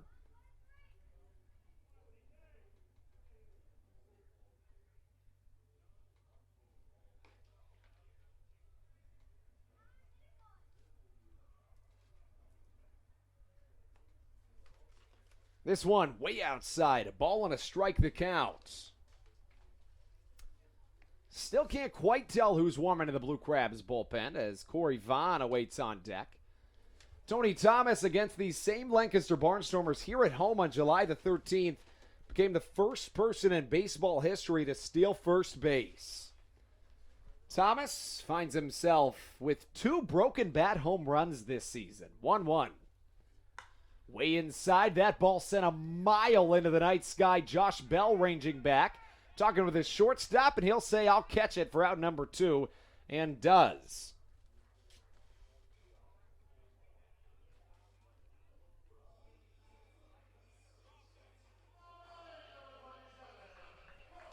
And now here comes Corey Vaughn. Vaughn, number 27, in what will all but likely be his very last at-bat here at home as a member of the Blue Crabs. Could he make it magical? 0 for 2 this evening. A .259 hitter. As Matt Marksberry comes home with a pitch. But first, the ball comes in from the bullpen. Daisuke Yoshida, Josh Bell, and Parker Morin convened to come grab that ball. Good job by that trifecta. Vaughn has been an all-star on and off the field for the Blue Crabs in his 3 seasons in Southern Maryland. An all-star in every season in Southern Maryland. Leads the team in home runs this year, as well as many categories. Vaughn takes upstairs, a ball and no strikes. 2 away here in the bottom of the 8th inning. Final Blue Crabs home game of the season. The Blue Crabs 48-47 since June the 8th. Marksberry on his way. Well struck down the third baseline, but foul nearly. A great scoop by the third base. Make that the man in the bullpen. I believe it's Adam Choplick down there. Matt Latos comes and scoops it up. Maybe Kevin Munson. The come on Corey screams come from the crowd. Vaughn with 2 home runs in his last 3 games. A 3 for 4 day the other night. Vaughn swings at a fastball upstairs, knocks the mask off the home plate umpire, and it's strike number 2. Corey Vaughn in his final at-bat as a Blue Crab at home in his career, most likely, unless he decides to come back next season, which we would welcome him with open arms. Number 27, such a beloved character in the Crustacean Nation that his jersey is featured in the Crab Shack team store. Go visit Tim Willis down there. The Let's Go Corey chants start. 1-2 on its way. Did he go? No, he didn't. 2-2 the count. As Marksberry will get the ball back from the catcher Parker Morin. Can Corey Vaughn end his incredible Blue Crabs career with an emphatic stamp? His name already ingrained into Blue Crabs history, was voted one of the greatest Blue Crabs of all time this past offseason. 2-2. Well struck into right center field, but that should be caught. And for the very last time, Corey Vaughn has batted for the Blue Crabs at home. A really sad sight. You got to love that guy. We are through 8 innings full of baseball played. Let's take it to the 9th on the Blue Crabs Broadcast Network.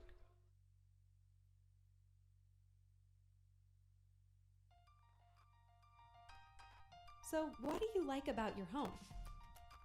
Practice like hockey. I practice stick handling and sometimes shooting. Mommy. Go outside sometimes.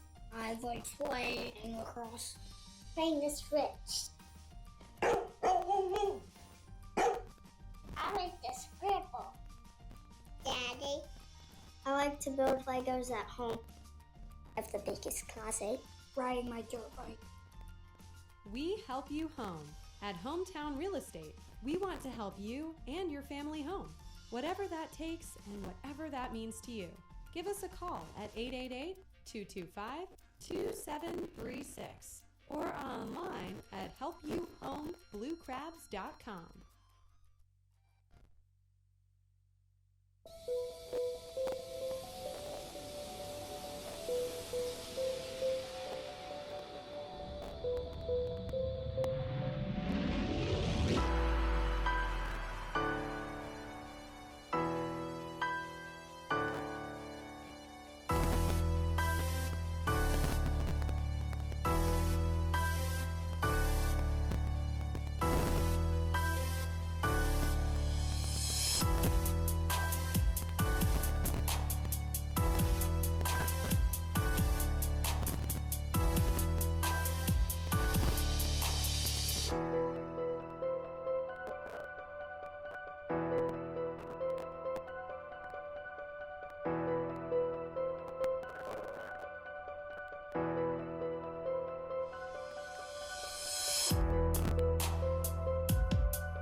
This is Corey Vaughn, and you're listening to the Blue Crabs Broadcast Network. Josh McAdams comes to the mound, and that's what I like to see. I love it when that guy pitches. So much fun to watch Josh McAdams on the mound. He is a very, very, very good pitcher. He is a position player by trade, leads the Blue Crabs in batting average this season. And among pitchers with at least 10 innings pitched this season, his ERA is third on the Blue Crabs team. 10 and 2/3 innings pitched for McAdams, 6 games pitched in, 6 walks, 8 strikeouts, 6 hits, a 1.69 ERA. First pitch in there for strike number 1.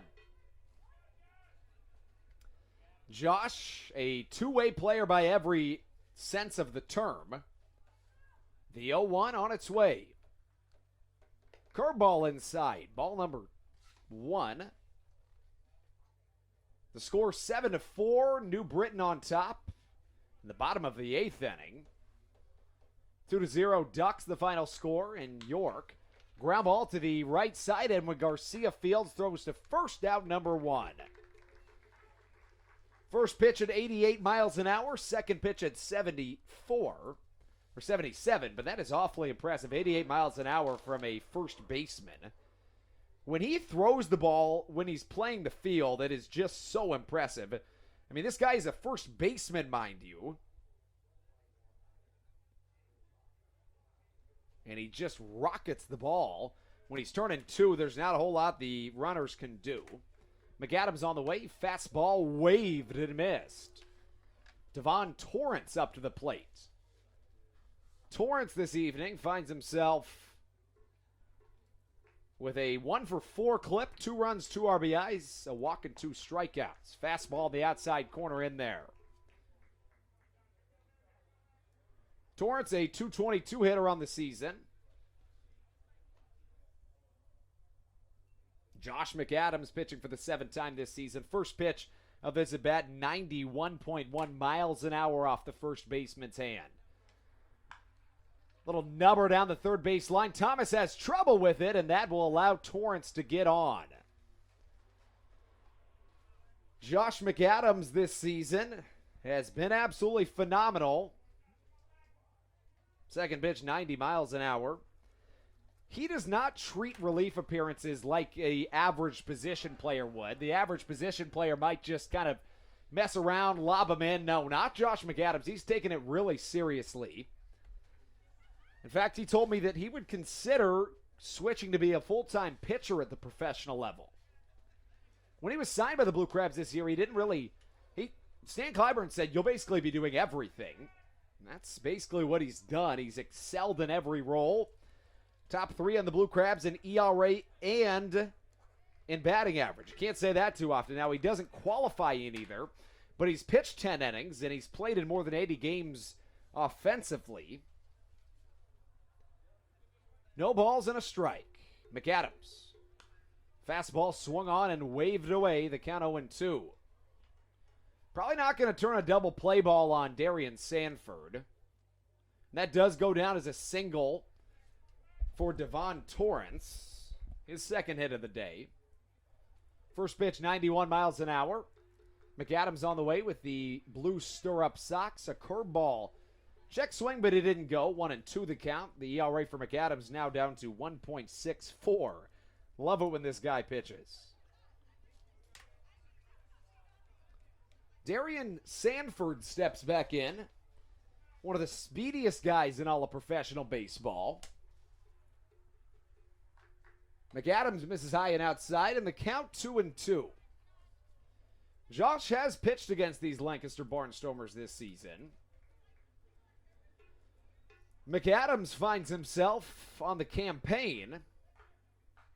2 1/3 versus the Barnstormers. A hit, an earned run. Came on a home run.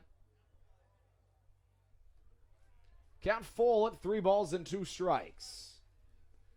Darian Sanford, the switch hitter, coming back in from the left side. 3-2 on its way. McAdams takes a deep breath and fires way high and outside. And the count now finds itself at 4-2, so a walk.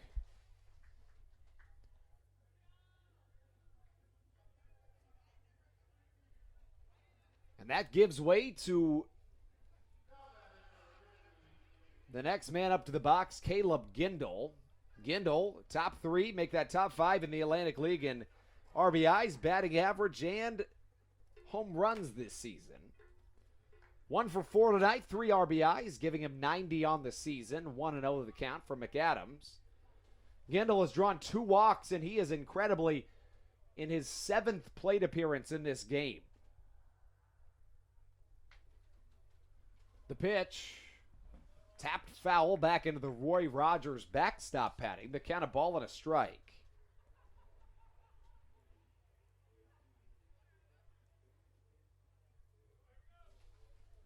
Here comes Josh McAdams. Waved on and missed by Caleb Gindel. The count 1-2.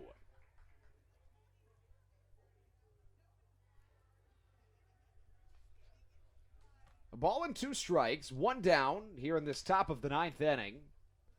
The time almost 10 o'clock and a long game here in Southern Maryland. Fastball once again back into the Roy Rogers backstop padding. First pitch this evening was at 6:39. We're well over 3 hours into this contest. For the first time in this homestand. McAdams will look back to second. 1-2. Curveball fouled away. The fastest pitch thrown by Josh McAdams to this point, as we look down, finds itself at 91 miles an hour. 91.1 if you want to get specific.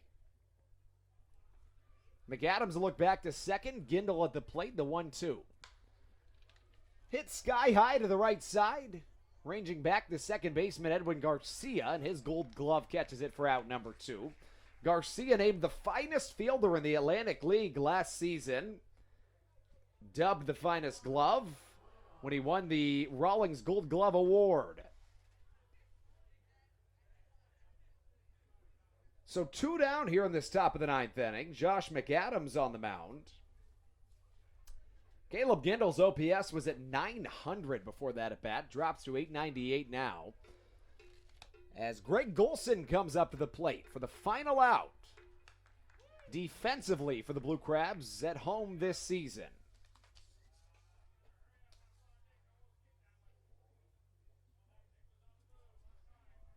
as Josh McAdams comes back.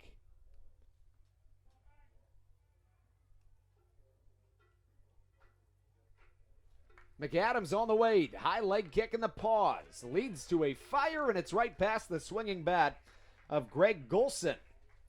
Golson 1 for 4 tonight.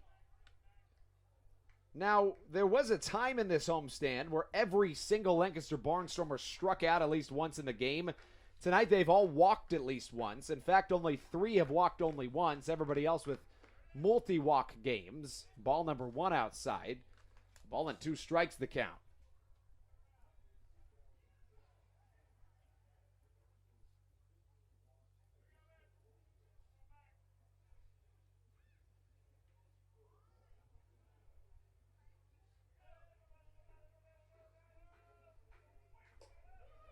Strike number, not quite. It'll be ball number 2, I beg your pardon.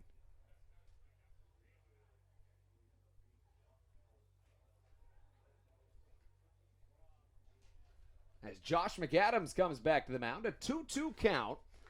Top of the 9th inning, 16-2 the score. Here comes the pitch.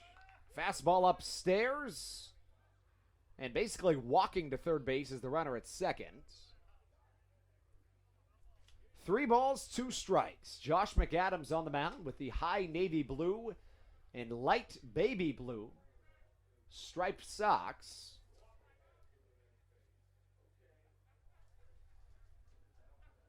Full count from Josh McAdams to the right-handed hitting Greg Golson, who takes a big deep breath. McAdams has now thrown a pitch at 92 miles an hour this evening. Once again, may I remind you, he's a position player. 3-2 on its way. Fastball, ball number 4, just off the inside of the plate. And the base is now loaded. So that gives way to the next man coming to the plate in the Lancaster Barnstormers order as Parker Morin comes to the box. Morin, earlier in this contest, tripled 2 times in 1 inning. That has only happened 11 times in Major League Baseball history. 1 time since 2006. Before that, 1 time since 1951 in the AL, since the early 1900s in the NL. Swung on and missed, strike number 1. Those stats courtesy of Dave Collins, the opposing broadcaster. Collins is just such a good guy.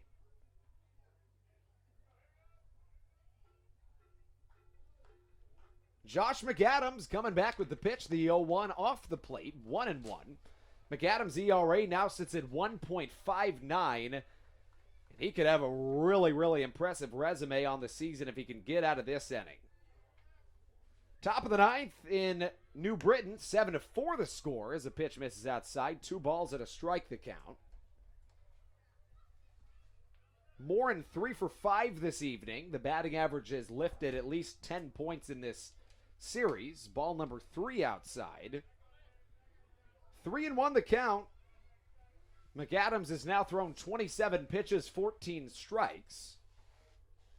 Parker Morin, a .693 OPS.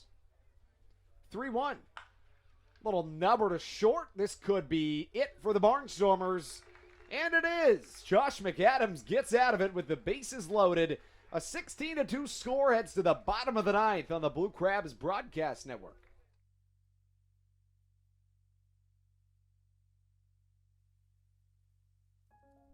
The National Baseball Hall of Fame and Museum is a place with thousands of stories to be told. It's a place to relive baseball's greatest moments and share them with future generations. It's a place to experience the game and how it has shaped our history. Cooperstown is a destination with something for the entire family. Our stories to tell, your memories to share. Plan your trip to the National Baseball Hall of Fame and Museum in Cooperstown at baseballhall.org. This is Adam Choplik, left-handed pitcher for the Blue Crabs. Every Blue Crabs Wednesday home game is Wind Up Wednesday Ladies Night at Regency Furniture Stadium, presented by Cove Point Winery. At every Wind Up Wednesday Ladies Night, women will get in for just $5 and can order from a long list of fine wines and watch every baseball game from Southern Maryland at the same time. We look forward to seeing you at the ballpark.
This is Matt Latos, and you're listening to the Blue Crabs Broadcast Network.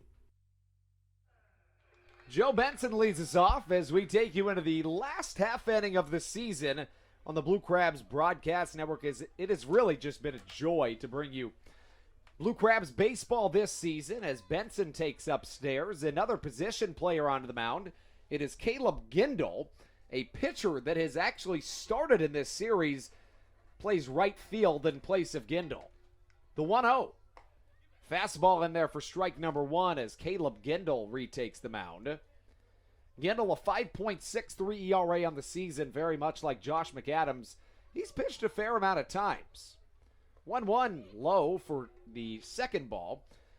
The 16 walks issued by the Blue Crabs pitching staff today is a franchise record for the Lancaster Barnstormers. Also a season high for the Blue Crabs, 2-1. Fastball swung on and missed on the outside corner, 2-2 the count. So Jared Lakin technically is batting fourth now in place of the designated hitter, Destin Hood, but I don't see this game going into extras. We could hope, though. 2-2 rip to the left side. Josh Bell fields on a hop, throws across the infield for out number one. And that gives way to Joshua McAdams, the pitcher for the Blue Crabs in the ninth inning. Can he come down and get it done hitting two? McAdams' ERA as a pitcher is now down to 1.54. He's now pitched 11 2/3 innings and given up just 2 earned. McAdams comes into his right-handed batter's box. Ruby Silva on deck. Batting-wise this evening, McAdams 0 for 3 with 2 strikeouts. And he thought about stealing first, but he didn't. He has stolen first once this season as he gives a big ear-to-ear grin smile to the catcher Parker Morin. A ball and no strikes the count. He likely thought to himself, I don't want to have my last home at bat of the season be a stolen first base. Last plate appearance, let's say. 1-0 on its way. McAdams swings and fouls it back. A ball and a strike the count as Parker Morin winces after likely being hit by that baseball. I just can't imagine being a catcher, honestly, man. Like, can you imagine just sitting back there and just getting hit all the time? And it's just, it's a really respected position in my mind. I also was thinking earlier today about, I don't think it's going to be that long until baseball finds itself with netting all the way around the seating bowl, because it's just, it's interesting to think that, and obviously I've sat in baseball stands many times in my day, but as the count goes to 2-1, but it's just crazy to think that people can be exposed, and I don't know, people really don't get, nobody's been hurt this season in a Blue Crabs game. It's just interesting. It's fun to think about as Josh McAdams retakes the mound. Shohei Ohtani, Babe Ruth, two of the people that would come to mind when you think of two-way players. Josh McAdams has been tremendous in that category this season. 2 balls and a strike from Caleb Gindel. The pitch inside from one two-way player to another as the count goes to 3-1. Ruby Silva waits on deck. He's got the arm to be a two-way, but is not one. At least this season he's not. Former Blue Crab Angelis Nita once told me that when he was growing up, and I believe what was the Dominican Republic, he actually found himself throwing like 99 off the mound when he was 16, but was not signed as a position player. I beg your pardon, as a pitcher, rather a position player. McAdams breaks his bat. Will Wollenhouse might have just handed his last fresh stick of lumber off to a Blue Crab at home this season. Wollenhouse does not travel with the team, although was given an award the other day for being the bat boy this season. 2 balls, 2 strikes.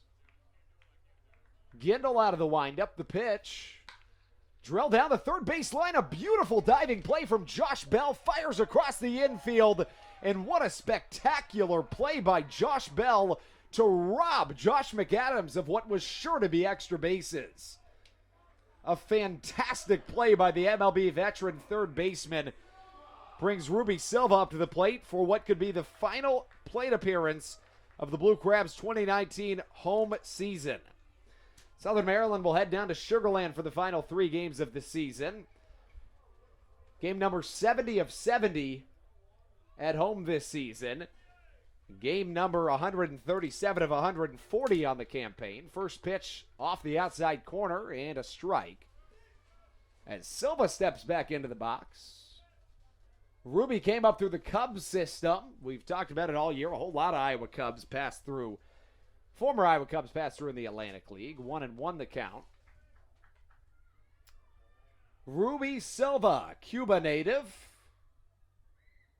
10th, make that 11th season of professional baseball. Ball and a strike the count from Gindel. Off the outside corner, ball number 2. Silva found himself last season. Began the season with the Chicago Dogs and Stan Clyburn. After 47 games, he went to the Can-Am Association to play 28 games with the Sussex County Miners. Was named the Can-Am Player of the Week in mid-June. Silva then made the move to the Atlantic League to play for the York Revolution for 31 games and would finish the remaining 11 games with the Long Island Ducks. 2-1. Little nubber, and it will be caught by Josh Bell. And that's how we find the Blue Crabs 2019 home season coming to a completion. It's a sad feeling as the Blue Crabs drop this contest by a score of 16-1. Southern Maryland falls to 33-34 in the second half, 59-78 overall. The Barnstormers advance to 26-41 in the second half. 40, make that 50 on the season for wins and 87 losses. The winning pitcher in this game will, of course, be the starter this evening, Jonathan Abaladejo, in Corey Vaughn's last game of his Blue Crabs career at home. Kyle Simon gets the loss. Abaladejo the win on the Blue Crabs Broadcast Network. We'll step aside for just a moment and be right back with more Blue Crabs baseball on the Blue Crabs Broadcast Network. The National Baseball Hall of Fame and Museum is a place with thousands of stories to be told. It's a place to relive baseball's greatest moments and share them with future generations. It's a place to experience the game and how it has shaped our history. Cooperstown is a destination with something for the entire family.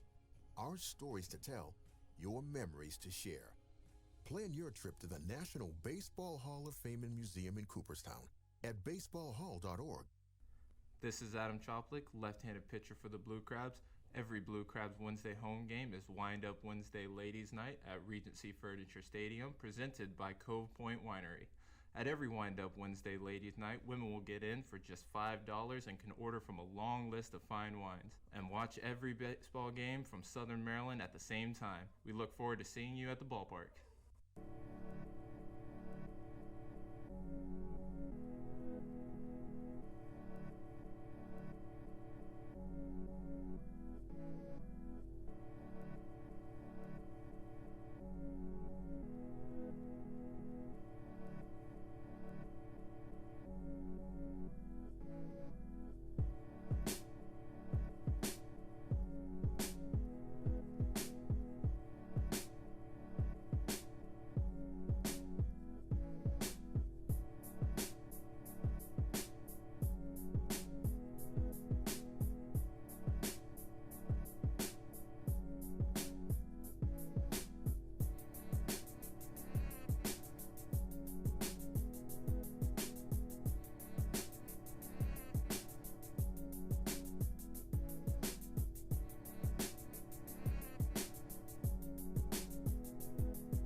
This is Matt Latos, and you're listening to the Blue Crabs Broadcast Network.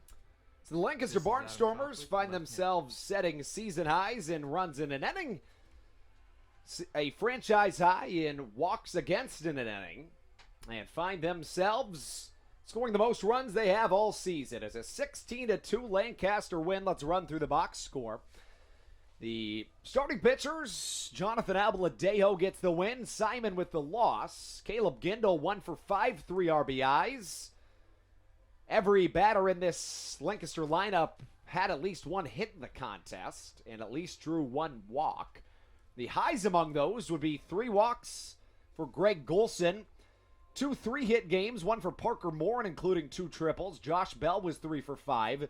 The Blue Crabs had one guy with a multi-hit effort. It's Ruby Silva, who advances to 250 on the season. The pitching lines, Simon 3 innings, 8 hits, 7 earned.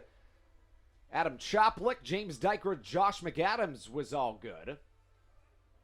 Jonathan Albaladejo, 5 1/3, 2 earned. Logan Sawyer finds himself going an inning and 2/3 in the contest. That'll do it for the Blue Crabs 2019 season here at home. Andrew Banstra signing off for the final time. Thank you so much for spending this season with me, and let's remember, let's go Blue Crabs.